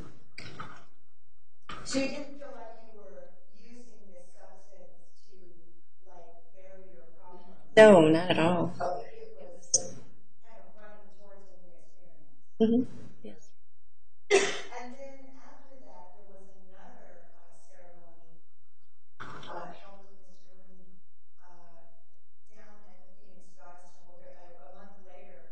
We did this ceremony in July of 2011. Does that sound right? Yes. July 22nd. Do you recall Ms. Rooney presenting the church charter to us that day? I don't remember that. That's okay. And so then there was a plan to offer 2 more ceremonies so that people who wanted to check it out would have a chance to join and attend. So then we had another one that was held in August. There was one held in August. Yeah. At the temple. Did you attend that one? Yes. And did you go in and participate, or did you hold space? What was your experience? I participated and held space inside the space. What is the term hold space? What does that mean? Well, the medicine had brought out some. It was a really small group then, and it was everyone knew each other, so it was really comfortable. And some emotions and things were coming up, and so to hold space for someone is just to allow them to let whatever needs to come up.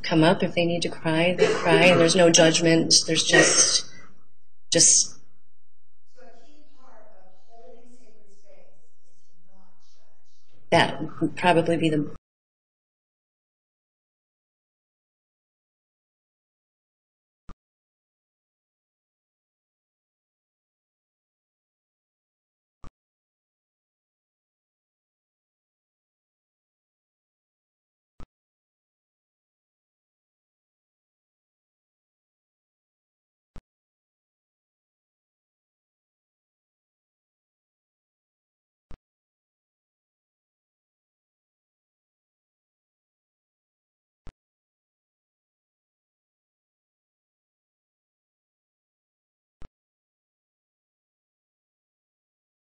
Most important part, I would think, or up there, yeah.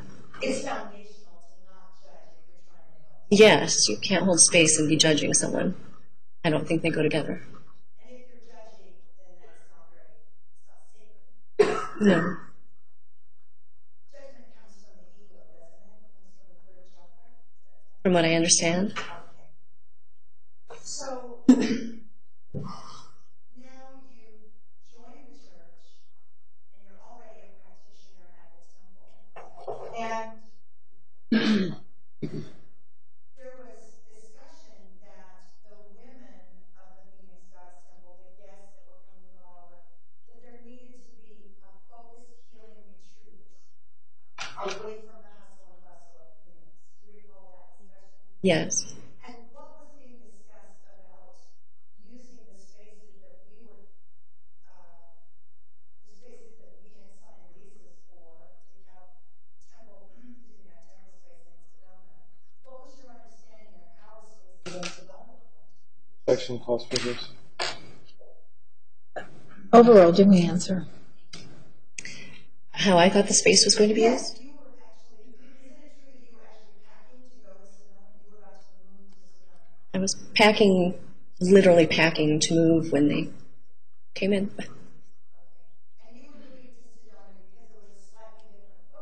It was more on, it was healing the healers.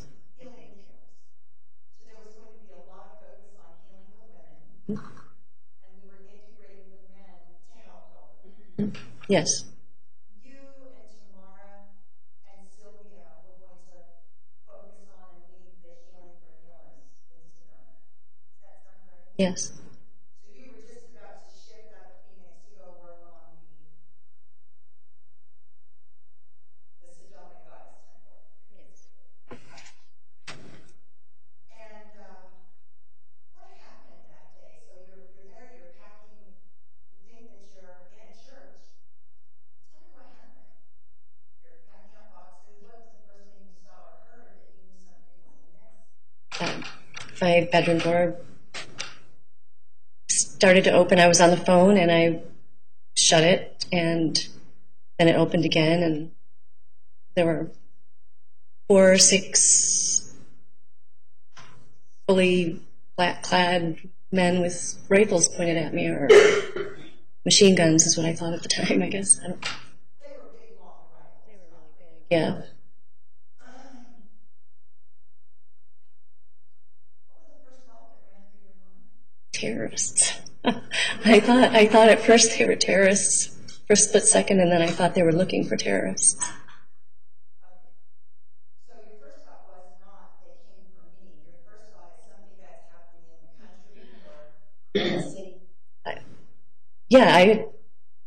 I You had didn't. no reason to think they were there for you. No, I had no reason. So how did they let you know that they were there for you? What did they do or say?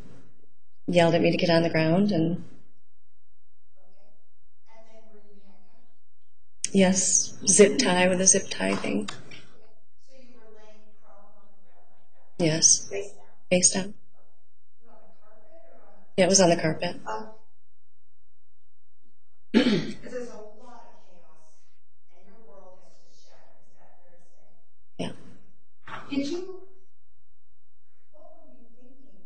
Why did you think they might be there? Was there any thought in your mind why they might be there? No idea. No idea. No idea. I knew there wasn't anything. I knew there wasn't anything there. There was no weapons or drugs, or there wasn't any riffraff. There was nothing like that. So you were taught this and understand. Yeah. So now you shared something very specific that happened while you were there. You were laying down, and it was time to clear people out and take them to the paddy wagon, the jailer's wagon. What happened? Were you able to? Someone said get to your feet. Can you tell us what happened? Well, I was by myself. It was just all of them with their guns. It was just me up there at that point, and You say also 5 or 6 men with rifles pointing at you, and you're laying face down on the ground. yeah. And then what happened? The one told me to get up, and I was trying to get up, and he grabbed the back.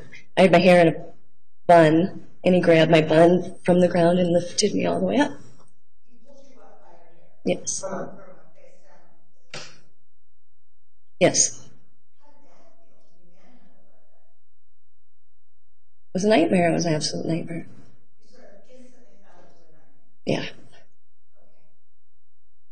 So, coming to this nightmare, you were taken to jail.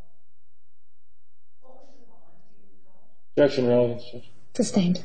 Were you able to get out easily? Was your family able to help you get out of jail easily? No, I couldn't remember the phone numbers. I was in there for a week. And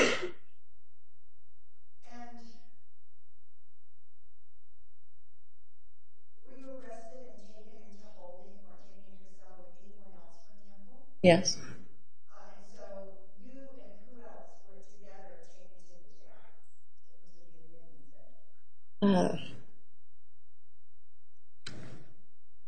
It was the Magdalena, I believe. I've forgotten names. Were you with Debbie? Eventually, we met up in one of the jails. I'm not sure. It was all a blur at the time. But yes, I was in with Debbie, and for the first few days.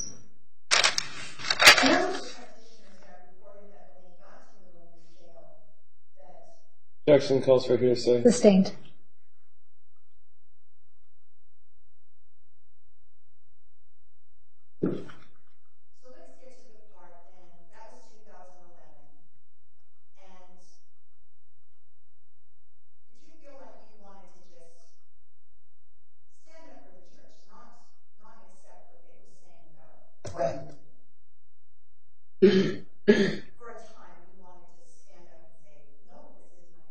Yes. Yes. And you had that stance for about, you held that stance in 2012. You were still a co-defendant. Yes.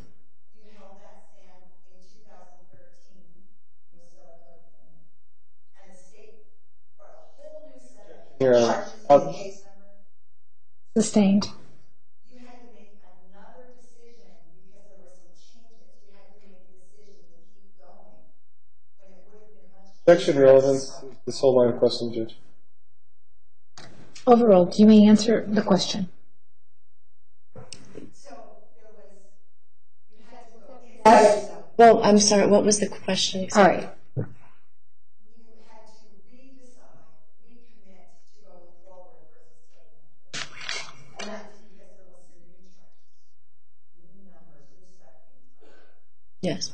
So why did you decide in spring of 2013 when the case is now being restarted with a whole new case number, and some people have gone off, but there's still a lot of people who are standing for temple. Why did you keep going? You're at that point, you're 17 months from the original thing. What made you decide I'm going to keep going after 17 months?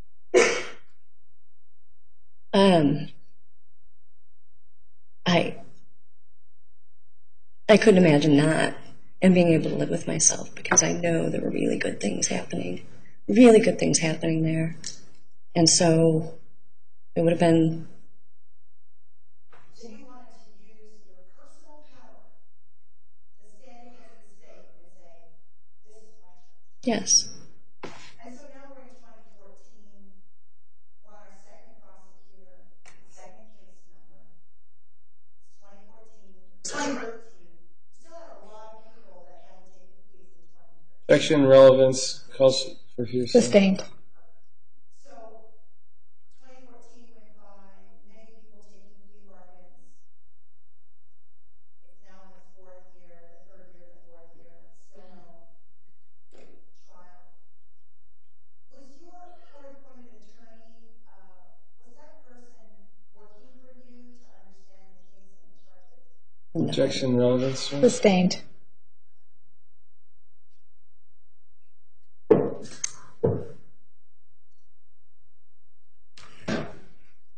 it's 2015, 4 years later, and you still haven't taken a plea bargain, and you have been offered a number of opportunities to take a plea. Yes. Something changed, though, in the late summer of 2015, late summer of last year. Something changed where it came around with another offer, and you said, no. Is that right? Yes.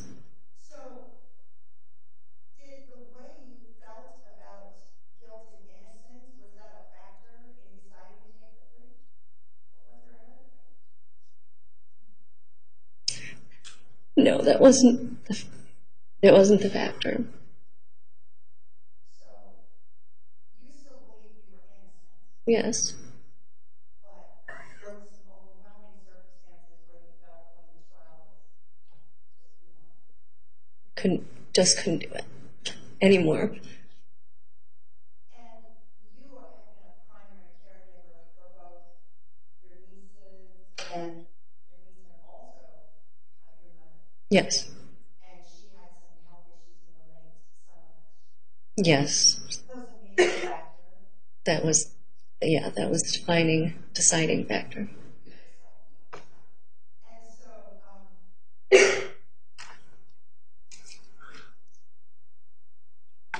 the plea bargain form actually says you're not being coerced, you're not being threatened. It says something like that, right? It Yes. And yet, did you feel you had a choice? Did you have a choice to fight people? I didn't have this energy to do it. No, no. As far as my attorney didn't coerce me. I mean, but to be done with it, I knew I had to. It was the option I had to take. It was just that time. And so it's been 4 years, and there was also the possibility that the trial might be delayed again. Mm-hmm. Right. Yes. So you took a plea. Now you're here in court today, and I want to ask you just a couple questions that have to do with the charges against the temple. You.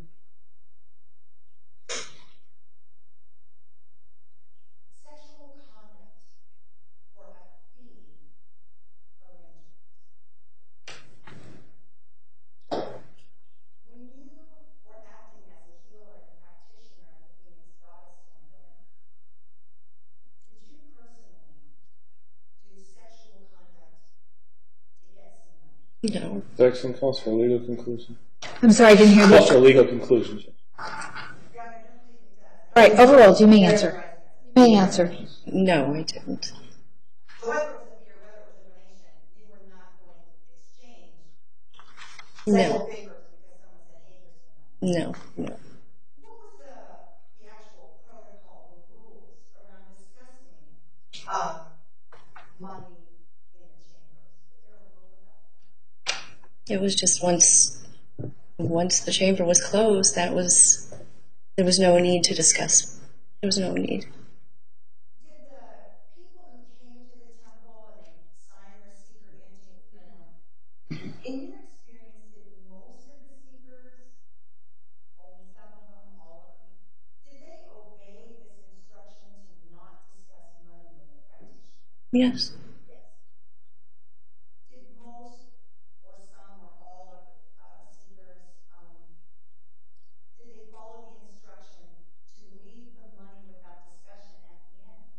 Yes. So, since this was the protocol, was there any way, if the seeker and the practitioner follow these rules, is there any way for either party to negotiate a sex act for money? No. Because we weren't discussing money in the chamber. Right. So, in a whole body healing, magnetic touch, peace, whatever you're doing, did you ever do any ceremonies, any sessions that involved full spectrum energy, the energy of everyone at the chakra? Yes. Did you do healings that involved the entire body, leaving them out? Yes. Did you ever do any ceremonies or sessions that didn't involve the full spectrum, the energy of the roots? Did you ever have any escape? Did you ever do any ceremony where the whole body wasn't involved? Meaning, did you ever conduct a ceremony with a seeker where you did not touch their whole body? Yeah. Did you ever do a ceremony where there was zero, none of the folks around this sexual conduct? Yes. Did you ever do any sessions with seekers where there was no sexual conduct whatsoever? Yes. What occurred in those types of ceremonies? A lot of witnessing and holding space and talking, and I was taking life coaching classes at the time, and also craniosacral classes, and A key question for me and for everyone.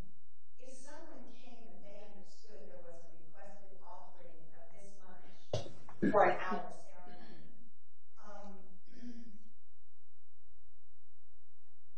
if they came in and did the ceremony and nothing sexy happened, did they give you less than the requested amount? no, Did anyone ever give you a lot more money than the requested amount because something sexy happened? No. Objection calls for speculation. Sustained.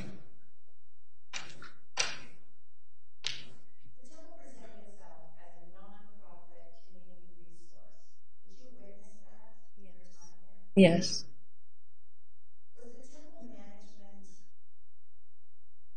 driven by providing services and care, or were we really about making a profit for everyone?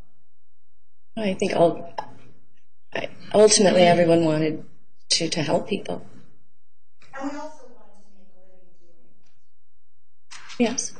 So, if you characterize an enterprise is to make money, and a church is to Objection, misstating the law, Judge. No, I'm not asking for a You mentioned enterprise and defining it. All right, sustained. Rephrase. a business that is about commerce and is about making money. Could even be the best, but making money. And then there is a church, a school, whose primary reason to exist is to help people. Which one would you think you were in? In a church. It wasn't like a business. Did the temple have a lot of money? No. Did the temple have broke financially? Yes, as far as I knew. It was a struggle to pay rent. Yes. How did we keep going when there was no money? Was it people just volunteering? I guess so, because it just, I really don't know. So, have you ever broken the law, Ms. Caldwell? That you know of? I drove drunk years ago.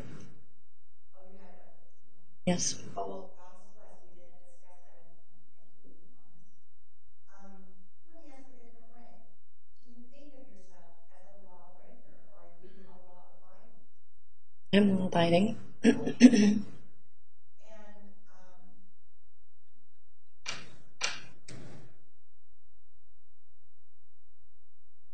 did you feel, oh my gosh, you lived in the temple and you were there in the aftermath of the article where we were accused of doing prostitution. Yes. You saw the article, you heard everybody talk. People had already left, so I didn't hear a lot of people talking about it, but yeah, You were one of the rare people who came to temple after. yes. Did you ever hear in any of the meetings that the Phoenix Goddess Temple had a raid plan, a plan of what we were going to do if they ever came to raid us? Was there a plan? No. Was there ever any discussion of who got a lawyer on retainer just in case? So it would be fair to say, in your opinion, that nobody saw this coming. Not as far as I could tell. No. Thank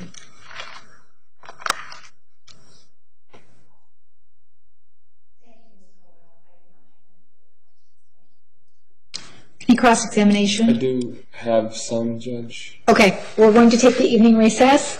Ladies and gentlemen, tomorrow morning, 10 o'clock, 10 o'clock. I'm hoping we can start at 10 o'clock. We'll see you then. Have a nice evening. Please remember the admonition.